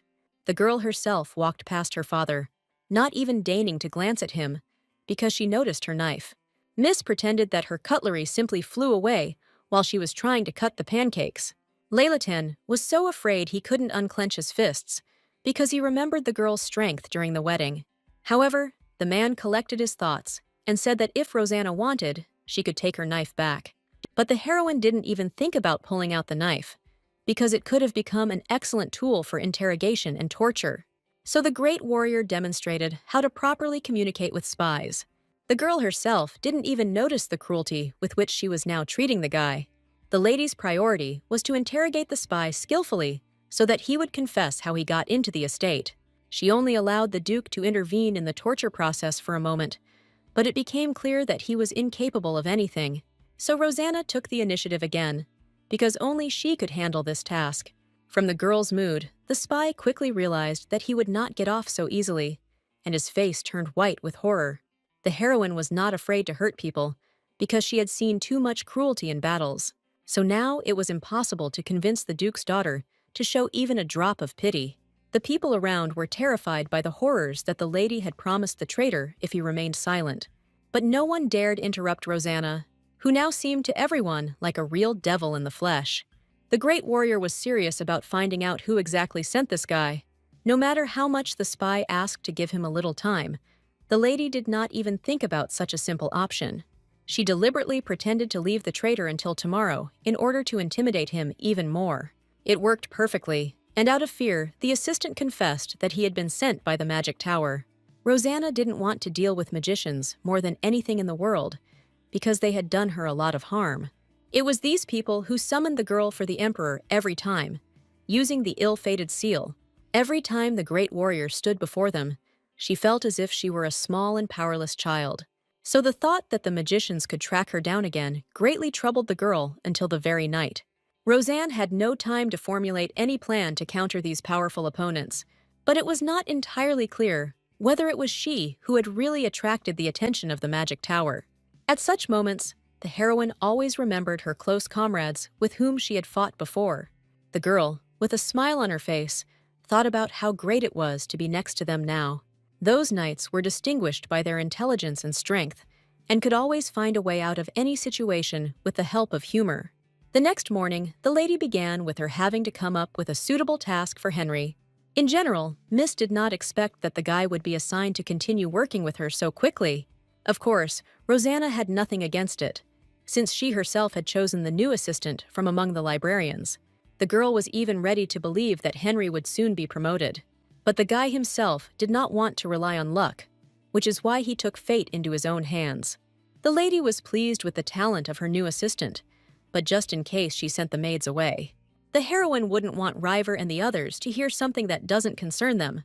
Only when the assistants had left did Austin dare to begin the report he had prepared. He was able to find out that the magician's name was Gary, and he had joined the estate many years ago. This meant that the traitor was not interested in Rosanne at all, although he could find out something about her. It was just unclear how a person with magical abilities ended up with Laylaten. Miss had no idea how the magic tower could get around these complex rules. At this point, Henry excitedly asked if he had been approved for the role of assistant. The guy guessed that the lady gave him such a task only to test his abilities. And indeed, the heroine conceived such a test, since she did not want to deal with Austin. But everything changed when she realized that the Duke could not understand why Gary was sent to him. So the librarian had already sent an indignant letter to the tower, demanding an explanation. But the heroine did not want to interfere in something that did not concern her, because the magician was sent many years ago. However, the lady was interested in who was currently the head of the magic tower. Henry knew that the tower was ruled by the powerful Liam, who was considered to have many faces. He constantly changed his age and appearance, which spoke of his incredible reserves of magic. Rosanna immediately realized that such a person would easily reveal her identity when they met. That's why Miss ordered Austin not to dig under Liam, so as not to attract his attention. At this moment, The assistant informed the heroine that Duke Varfos was eagerly awaiting her. And this time, the girl decided to meet her friend at the main gate so that they would not be overheard. Although the gate was quite far away, the lady still refused to ride in the carriage. Thanks to her training, the girl could easily cover such distances, so she called the maids with her, who were now always on the side of the mistress. In this caravan, the young ladies moved towards the gate, no matter how difficult it was. Meanwhile, the Duke's knights were shocked that Rosanna had kept them waiting for so long. But Varfeus did not allow the servants to talk too much about the lady he liked. The longer Chaitin waited, the worse he became from the influence of the terrible curse. But soon his wait was rewarded. As Leilatan's daughter arrived for the meeting, if it weren't for her tired maids, the heroine would have arrived at the gate much earlier. No one could believe that such a fragile girl was really not tired at all. Only now did the great warrior remember that she was more resilient than the other ladies. Therefore, Miss had to urgently use all her acting skills to skillfully deceive. Rosanna pretended to be so tired that her own legs couldn't support her. But the Duke managed to catch the girl in time, although he noticed something strange in her behavior. Chaitin didn't want to let go of the lady even for a moment, because next to her his mind was completely cleared. But their touches couldn't last forever, because Rosanna was just playing her role. She believed that she had fooled everyone around her, although this was not true at all. Of course, like a true gentleman, Barthius offered his carriage to the Duke's daughter. In fact, the heroine had been counting on something like this in advance, but not in order to arrive at the estate. Miss wanted to go on a date with the Duke in order to spread rumors about their relationship. The heroine herself was not at all embarrassed when she said something so romantic and beautiful. But the guy couldn't even imagine what place the girl would choose for their date. She invited him on a boating trip, which wasn't the most popular choice. Chaitin was increasingly surprised by how unpredictable Miss was. But this trait of Rosanna only attracted the Duke more. Although he did not admit it to her, doubts constantly wandered across Varfus's face, so the heroine noticed it. But the girl decided that the guy was afraid of water, because she hadn't even thought about his feelings. The heroine felt sincerely sorry that she had chosen the wrong place for a date, but Chaitin immediately assured the girl that he had never been afraid of anything in the world. The guy only wanted Rosanna to no longer perceive him as a child. Before the Duke could react, the lady pulled him into the boat on the water. In fact, Leilatan chose this place in the hope that they would not be overheard, and Varfeus, who knew how to steer the boat on his own, only contributed to this plan. Chaitin had sailed on water several times before, so he was ready to tell the lady everything. Unlike him, the heroine saw for the first time the full beauty of a clean and almost transparent river. She openly enjoyed all the gifts of nature, as she loved to observe such things, so one could see a truly happy smile on the face of the great warrior. The girl herself did not expect that she would enjoy this short trip with the Duke so much. Varfeus fully shared the lady's wishes, trying to find the quietest place possible for them. At that moment, the lady was only worried about whether the guy would really be able to handle the controls. But for someone who had been sailing on a boat since childhood, this was really just a piece of cake. The lady had no idea that her friend had such a difficult childhood because of his greedy father. The heroine did not respect the ruler, so she did not call him as formally as others. But Varfeus was confused by this tone, since he always tried to adhere to the rules. Rosanna hadn't planned to change her behavior, but she still thought about it after the guy's words. To Chaitin, she always seemed fragile and innocent, but she constantly exceeded his expectations. He sincerely did not understand why this girl evoked so many emotions just by looking at her. Chaitin felt an instinctive fear and respect for the lady, as if he had met her before. But all these emotions seemed inappropriate to him for the miss, whom he saw for the first time in his life. Rosanna could calm her friend with just a few words, as if it cost her nothing at all. Varfeus had needed this kind of support all his life, and only now had he found it in a girl. It was time for the Duke's daughter to ask all the questions that interested her. Of course, the heroine planned to finally find out what happened to her friends during the battle with the dragon. However, the miss didn't have time to finish, as she abruptly pulled the guy towards herself, which he didn't expect. Immediately after, an arrow flew a few centimeters from Varfus's face, hinting at an assassination attempt. Rosanne matter-of-factly stated that Chaitin should have used an umbrella too. But the whole thing was that while the couple was boating, some people attacked them. Chaitin was a true gentleman, so he could not allow the girl to get hurt. He was sure that the lady had never encountered murder before, so it would affect her.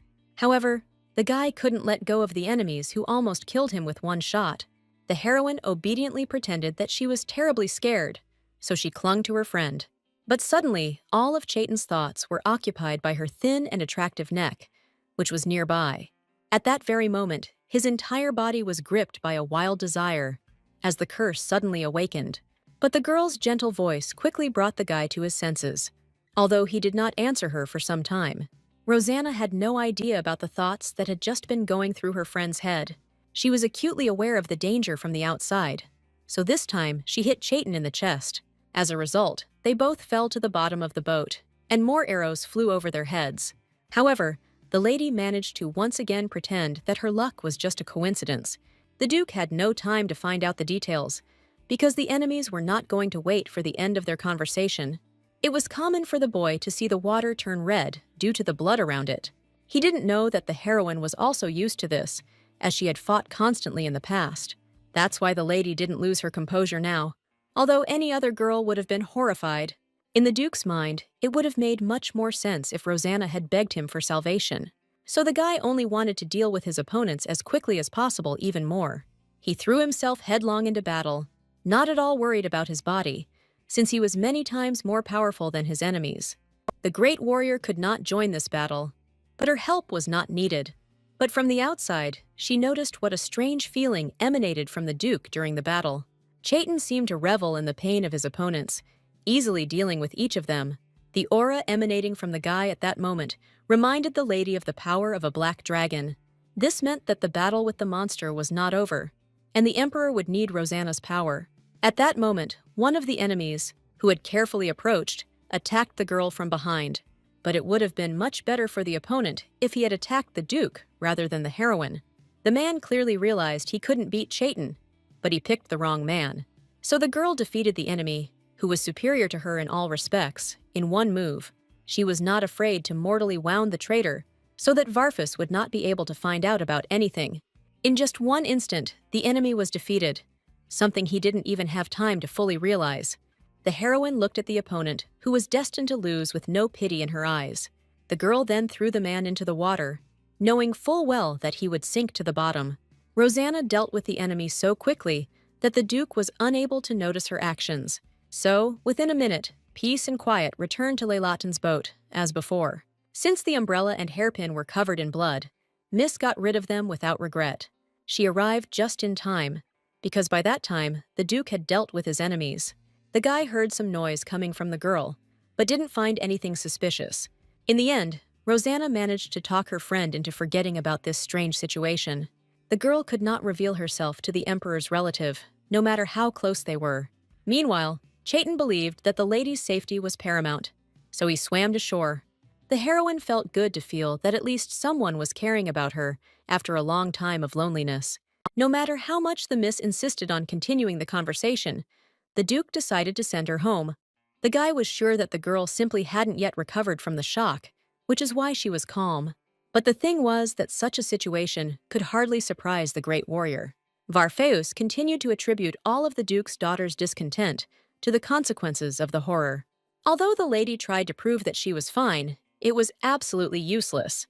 In any case, Rosanna didn't even think of blaming her friend for what happened to them. The guy found it surprising that the girl once again thought differently. So, despite the recent assassination attempt, he was able to smile and forget about the stress. So he returned to the conversation about defeating the Black Dragon with a squad of knights. Rosanna couldn't cope with curiosity, so she prepared herself to listen carefully. In fact, the heroine understood how dangerous it was to speak carelessly about the Emperor. Chaitin felt a little calmer, knowing he could trust the lady and protect her if anything happened. The guy didn't know that this girl was a great warrior whom no one could defeat.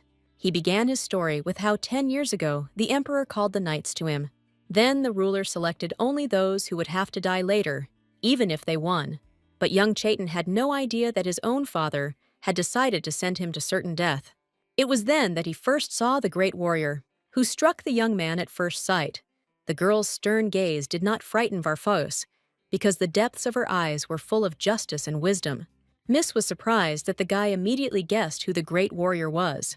But for the Duke, this was a common thing, because he was a relative of the emperor, and he felt like a hero. Chaitin had long since realized that there was some kind of connection between the warrior and the imperial family.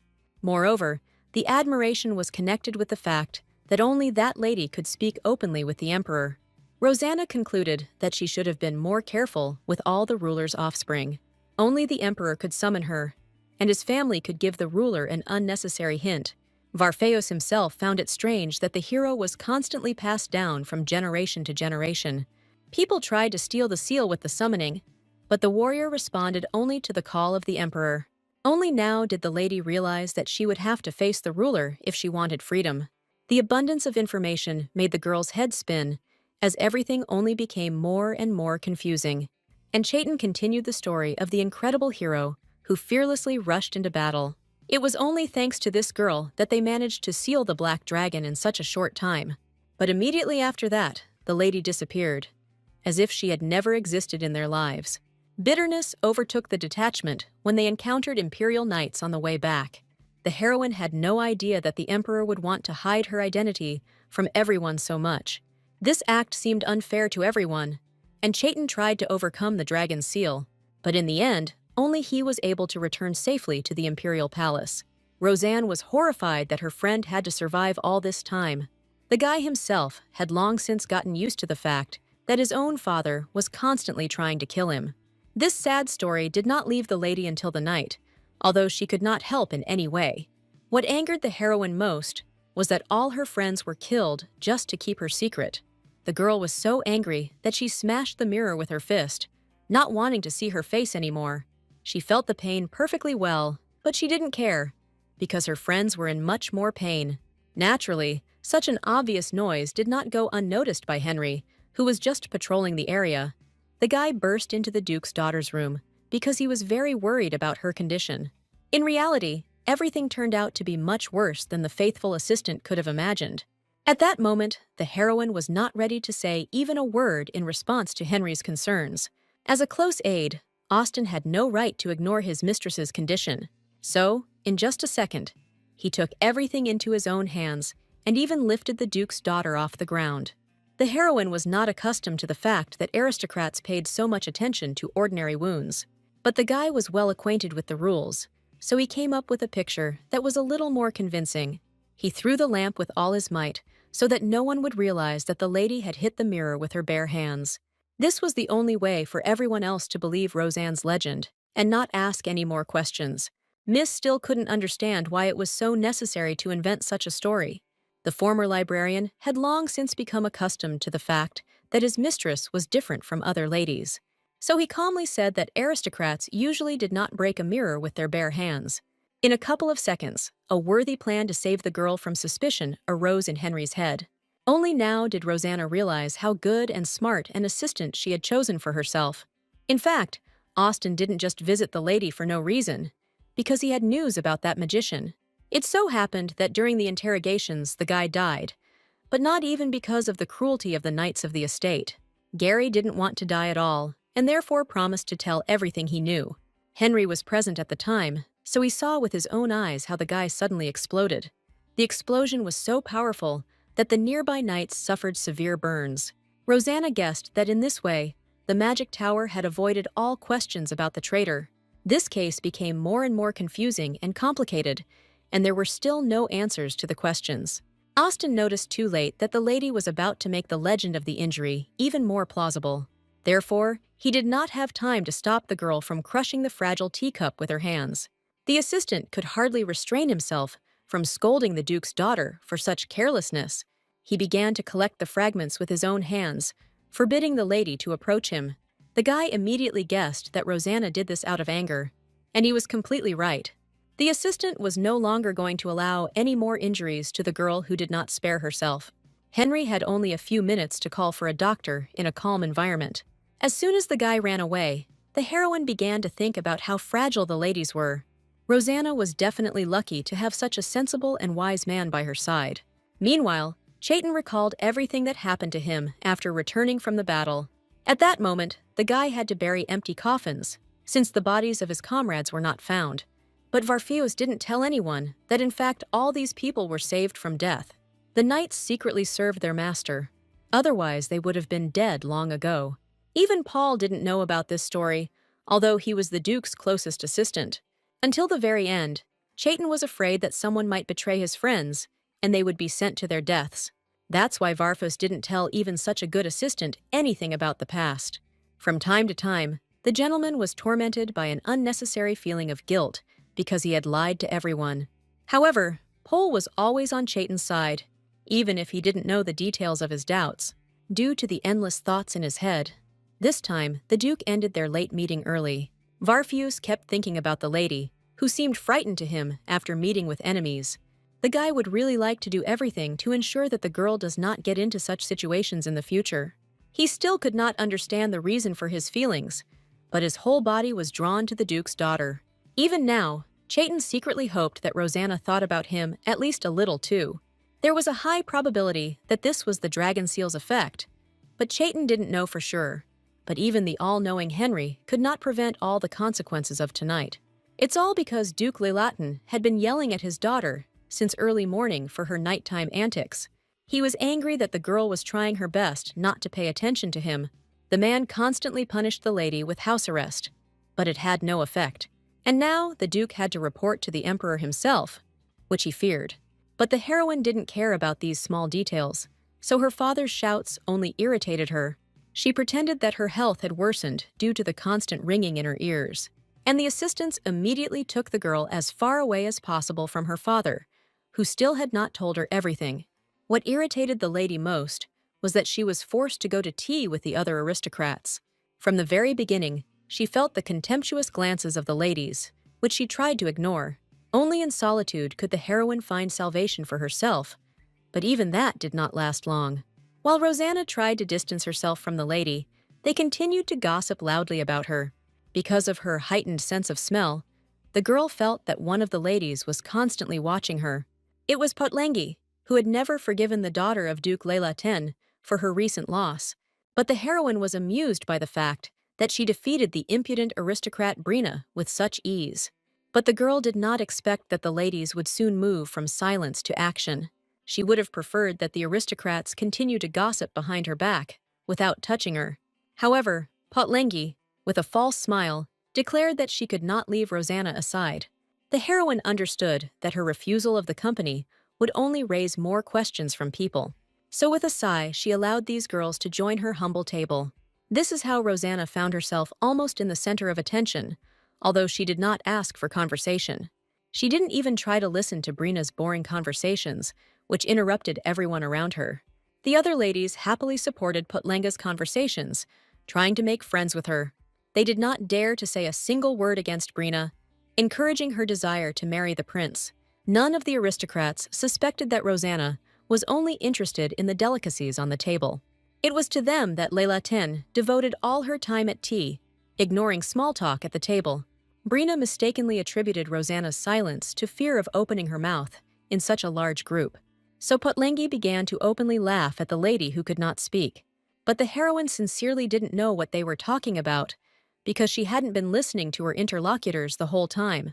The girl didn't feel guilty about not keeping up the conversation at the table.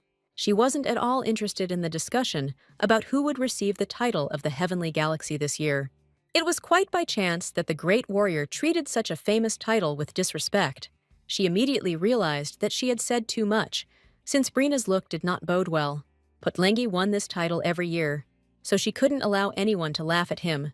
But Rosanne had no arguments in her defense, because her words were too careless. Suddenly, Brina suggested that the Duke's daughter compete for the famous title this year. The heroine reacted sluggishly to such a battle, as she was confident of her victory this time too. But the aristocrats around were already interested in the duel for such an important reward from the emperor. Potlengi won the title every year, so she had no intention of giving up this place to anyone. Only now did Lelatin think about what bonuses this title could bring her. After all, neither the emperor nor the magicians will pay attention to her if she can win. The benefit was obvious, so the girl nevertheless accepted the challenge from the stupid Potlenga. In fact, Brina had hoped that her rival would run away at the mere mention of battle, so she couldn't believe that Rosanne was actually interested in this duel. But the heroine was already seriously determined, not intending to back down from victory. At that moment, Her eyes were cold as ice, and they pierced just as strongly and painfully. So Brina felt awkward, even though she simply looked into the eyes of her self-confident opponent. This circumstance struck Putlangi so much that for a moment she forgot where she was. The girl was saved only by the fact that the heroine at that moment decided to finish her tea party. Rosanna did not notice the presence of one of the members of the imperial family, as she was lost in thought. But Brina immediately headed to Joseph, who had arrived for tea for the sake of one lady. But Putlangi was not the one the prince deigned to show his interest in. Instead, the guy was looking for Rosanna, as she was the one he wanted to escort home. This hurt Brina so much that she was at a loss for words when communicating with the prince. The girl tried with all her might to keep the heir near her, because she wanted to marry him. But it was clear from Beloise that he paid almost no attention to the aristocrat in front of him. Instead, the guy remembered all the rumors about Rosanne, who did not disappoint him at all. What Joseph liked most was that the Duke's daughter decided to fight for the title of the galaxy. He fully approved of this competition, and he himself would have chosen Leylaten as the winner. The aristocrats immediately noticed that the heir showed sympathy for Rosanna, but the lady herself refused the prince as rudely as if he were just a poor commoner. None of the ladies could allow themselves to treat the one who would take the throne in the future in such a way. But the heroine never cared about the status of people who irritated her with their behavior. However, the prince only laughed loudly in response to the girl's rudeness, as he liked it. Joseph was tired of people crucifying him, so he was delighted with Rosanna. He even ordered everyone around him to follow Leylaten's example and communicate more boldly with the aristocrats. In fact, all this time, Beloise was hiding his anger, because the lady did not listen to his warnings. Rosanna remembered the ban on communicating with Varfeus, but she had no intention of following it. The heroine always pursued only her own interests, and now she didn't care about the prince. But for some reason, Joseph was sure that the girl would not be able to resist his beauty. So the guy came to the event specifically for the lady, in order to give her another chance. But Rosanna didn't need such a favor at all, since she didn't care about the family's honor. While the prince could not allow Varfeus to gradually get closer to Leylaten, only one heroine never tried to befriend the prince, as the others did. For some reason, the heir felt a terrible pressure next to her, just like from his cruel father. But the guy pushed these images away from himself, imagining only the sweet and charming face of the lady. Therefore, no matter what the girl told him, Joseph was unable to take his eyes off her. The heroine did not want to prolong this pointless conversation because she did not respect the prince, but the guy suddenly grabbed her hand, wanting to stop her from leaving without his permission. The lady's reaction was not long in coming, as her body reacted at the same moment, but the heroine overdid it with her strength, so the guy accidentally bumped right into her chest. The heir immediately blushed to the ears, since he did not allow himself such intimacy with women. Before Rosanna could even think, she pulled the prince, which is how she ended up in this situation. But the girl did not lose her composure and accused Joseph of grabbing her so unexpectedly. She pushed the guy away forcefully, pretending to be furious at his random actions. But everything was not so simple, because Duke Varfeus also came for Rosanna. He also ignored Brina, heading straight for the lady he was interested in. The guy pretended to be the very picture of charm, so that the Duke's daughter could not refuse him the trip. But even he couldn't predict that Rosanne would be so popular among men today. Although Miss had already rejected Joseph, he did not lose hope of her consent until the very end. The relationship between the Emperor's two sons was strained, so they got into an argument. Everyone around watched in surprise as Chaitin and Joseph argued with each other. The lady did not enjoy being the center of attention, so she quickly ran away. The girl was quite capable of getting to the estate on her own, which is why she refused to be seen off. She didn't regret the time her friends spent getting to tea, but Rosanna couldn't refuse Varfeus, since they already had a cooperation agreement. That's how easily and naturally Chaitin passed Joseph, no matter how hard he tried to attract Miss's attention. The Duke could hardly hide his joy at his victory, openly mocking his defeated opponent. The heir was not used to being humiliated, so he only grew angrier with each passing second. And only Rosanna thought sadly about how she managed to get into such a situation. While the aristocrats continued to discuss for a long time the fact that the Duke's daughter was so popular, the ladies gossiped loudly about this because Leylaten had provided so many rumors, and only once again, defeated, Brina had a hard time coping with her shame in high society. At the Leilatan estate, the lady, as usual, received a reprimand from her father, who was dissatisfied with her behavior. But, as usual, the heroine did not feel ashamed of her actions, no matter how much she was scolded. The man was horrified that his daughter was claiming the place of the prince's bride. Only now did the girl realize that she had put herself in danger with her actions. She was not allowed to have any contact with the emperor under any circumstances, but that is exactly what she achieved. As soon as the lady hit her head on the table, the duke lowered the tone of his shouts a little. He even thoughtfully brought eggs to his daughter so that she could apply them to her sore head. Leilatan advised Rosanna to prepare for the ball in silence, as there was no other choice. Since the heroine was only worried about food, she was now little interested in other matters. Once again, the father was amazed at how bad his daughter's manners were, but the duke could not hide the fact that the girl gave him a chance to get closer to the ruler. If Rosanna wins the title, she will meet the emperor in person during the award ceremony. So the man was delighted that his family could rise so high. At that moment, nothing could spoil the good mood of the duke, who was already dreaming. Leilatan always wanted to appear proudly at events, without bowing his head to anyone. And at that moment, the ruler still could not find a place for himself because he had lost track of the hero. It constantly seemed to him that enemies were about to attack, and he had nothing to defend himself with. So he only allowed his assistant Jarrell into his dark chambers, who often brought news. This man was searching for the missing warrior, but so far he has not been able to find anything. However, he pleased Beloise by coming up with a good plan to capture the heroine. This news made the emperor jump out of bed, driving away his unnecessary mistresses. He was ready to resort to any means, just to find the missing great warrior. In case he didn't like his assistant's plan, the emperor immediately took out his sword. But Jarrell had no intention of disappointing the ruler, as his life was dear to him. He planned to use the upcoming ball to find the heroine using the seal. While the seal was in effect, the girl could not escape outside the empire without permission. But the emperor could not understand how his event could help in capturing the warrior. Jarrell calmly explained that the ruler needed to invite all the aristocrats to the ball. So, the girl will definitely be among them, since she will not have the opportunity to refuse. Jarrell was confident that he would recognize the warrior even among such a crowd of people. Although it took time to gather all the commoners, the plan really should have worked. So the emperor laughed loudly, anticipating an easy victory in the search. He had no doubt that he could trust his assistant, who had never let him down. So the capture of the warrior was only a matter of time, because Jarrell knew his business. Naturally, the servants began to prepare the young lady in advance for the event from the ruler himself. Rosanna was not prepared to have to choose both a studio and a jeweler for the ball. She no longer wanted to go to the celebration, because she could reveal herself at any moment. So the girl asked the maid to send a refusal from the ball, so that no one would bother the lady. But River understood that this was impossible, because the ruler invited absolutely everyone, while the heroine didn't care about her loss to Brina, because it didn't cost money. So the assistants had to explain to Miss how important the upcoming ball was. The warrior did not expect that the ruler would oblige every aristocrat to appear at the event. This meant that she would definitely fall under suspicion if she refused to come to the banquet. The last thing the lady wanted in the world was to be punished by having a private conversation with the ruler. After all, in that case, she would be immediately recognized by the magicians, who are always on duty near His Majesty. More and more, Rosanne realized what a dead end she had found herself in due to her own stupidity.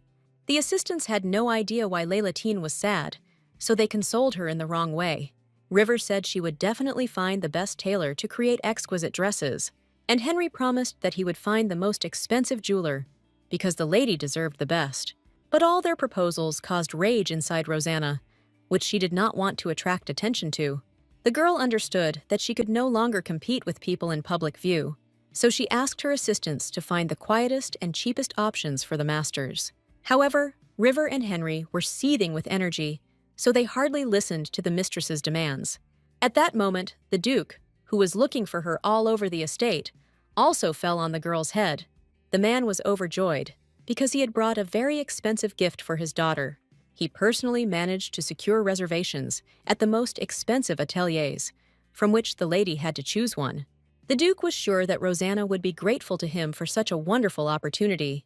If the lady were this man's real daughter, she would truly shine with happiness and joy.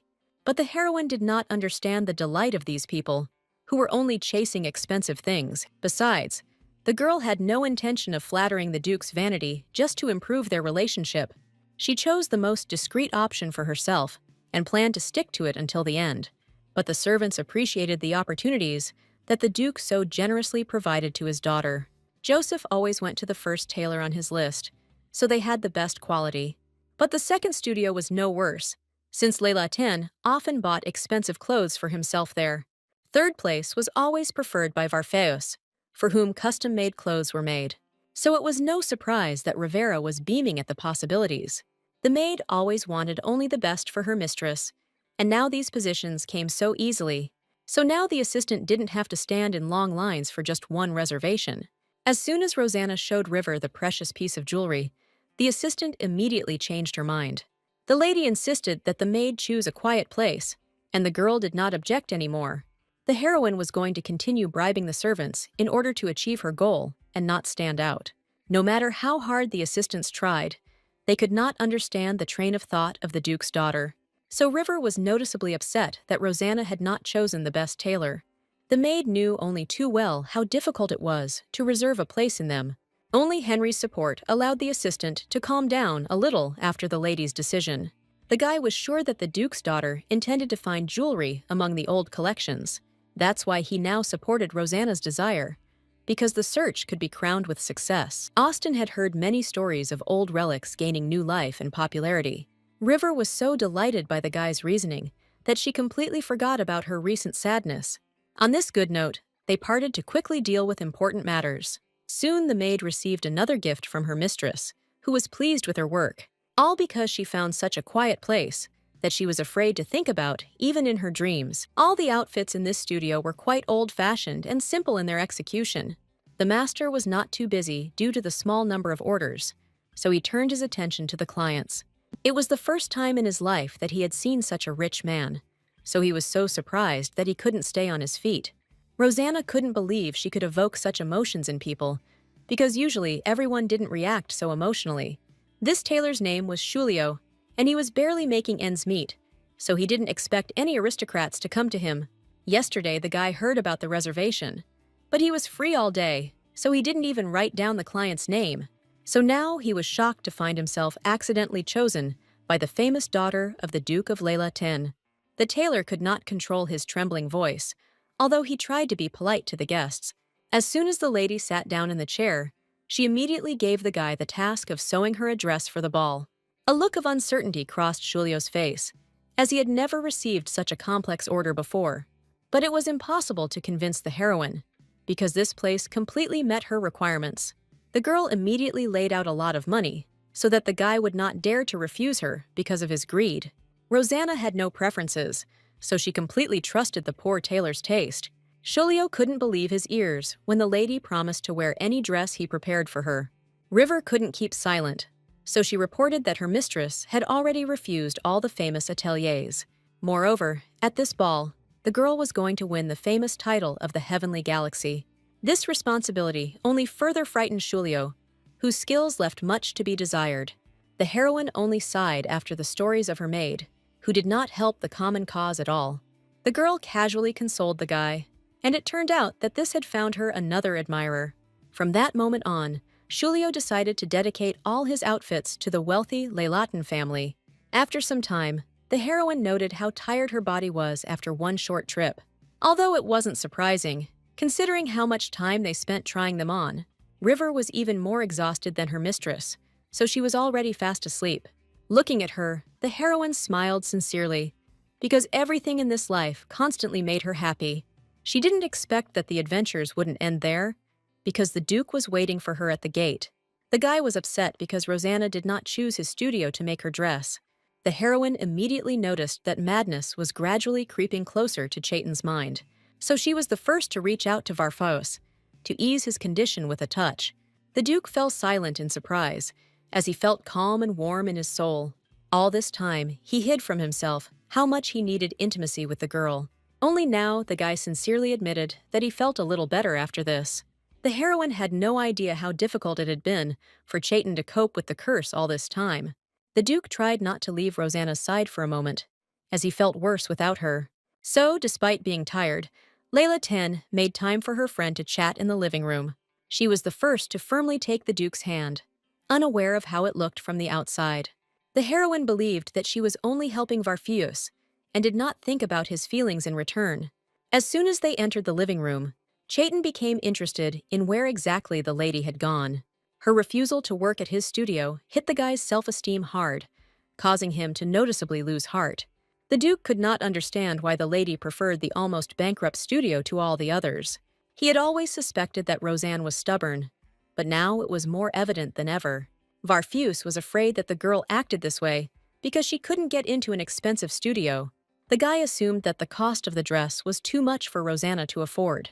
He remembered very well how the lady had previously clung to any opportunity to earn money.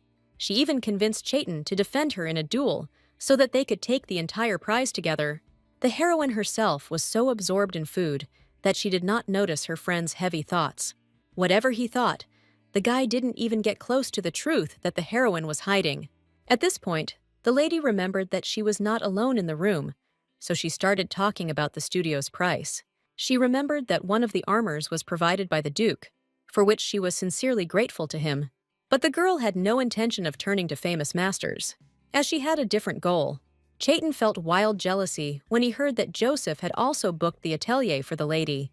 Rosanna didn't accept help from anyone, but that didn't matter to the guy anymore. He felt that his position in relation to the miss was becoming shaky because of the heir. Joseph was always one step ahead of his relative, so his chances were many times greater. But the curse inside the guy increasingly forced him to do everything to possess the lady. All this time, he suppressed these emotions, but with each passing day, it became more and more difficult to endure. So the Duke was surprised that the girl considered Joseph to be somehow unpleasant and evil. For some reason, the lady concluded that the heir would laugh at her if she lost to Brina. Therefore, the heroine was not going to trust Beloise, although he tried to befriend her. This attitude of Rosanna towards Joseph was only to the advantage of Barth, who had already begun to feel jealous. At the end of her speech, Miss consoled the Duke, seeing how worried he was about her choice of atelier. As soon as the girl stroked the guy, he immediately blossomed into a joyful smile from this. Only in front of the Duke's daughter did Chaitin feel like a cute puppy, not a formidable wolf. Therefore, the Duke was increasingly drawn to Rosanna, who did not even think of being afraid of his personality. The guy had no doubt that Miss would be able to win the title of the Heavenly Galaxy.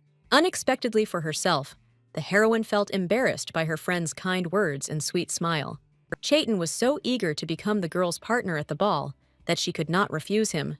Rosanna really couldn't imagine a better ally for herself than the Duke who had already been chosen, so she only became closer with the guy who was head over heels in love with her.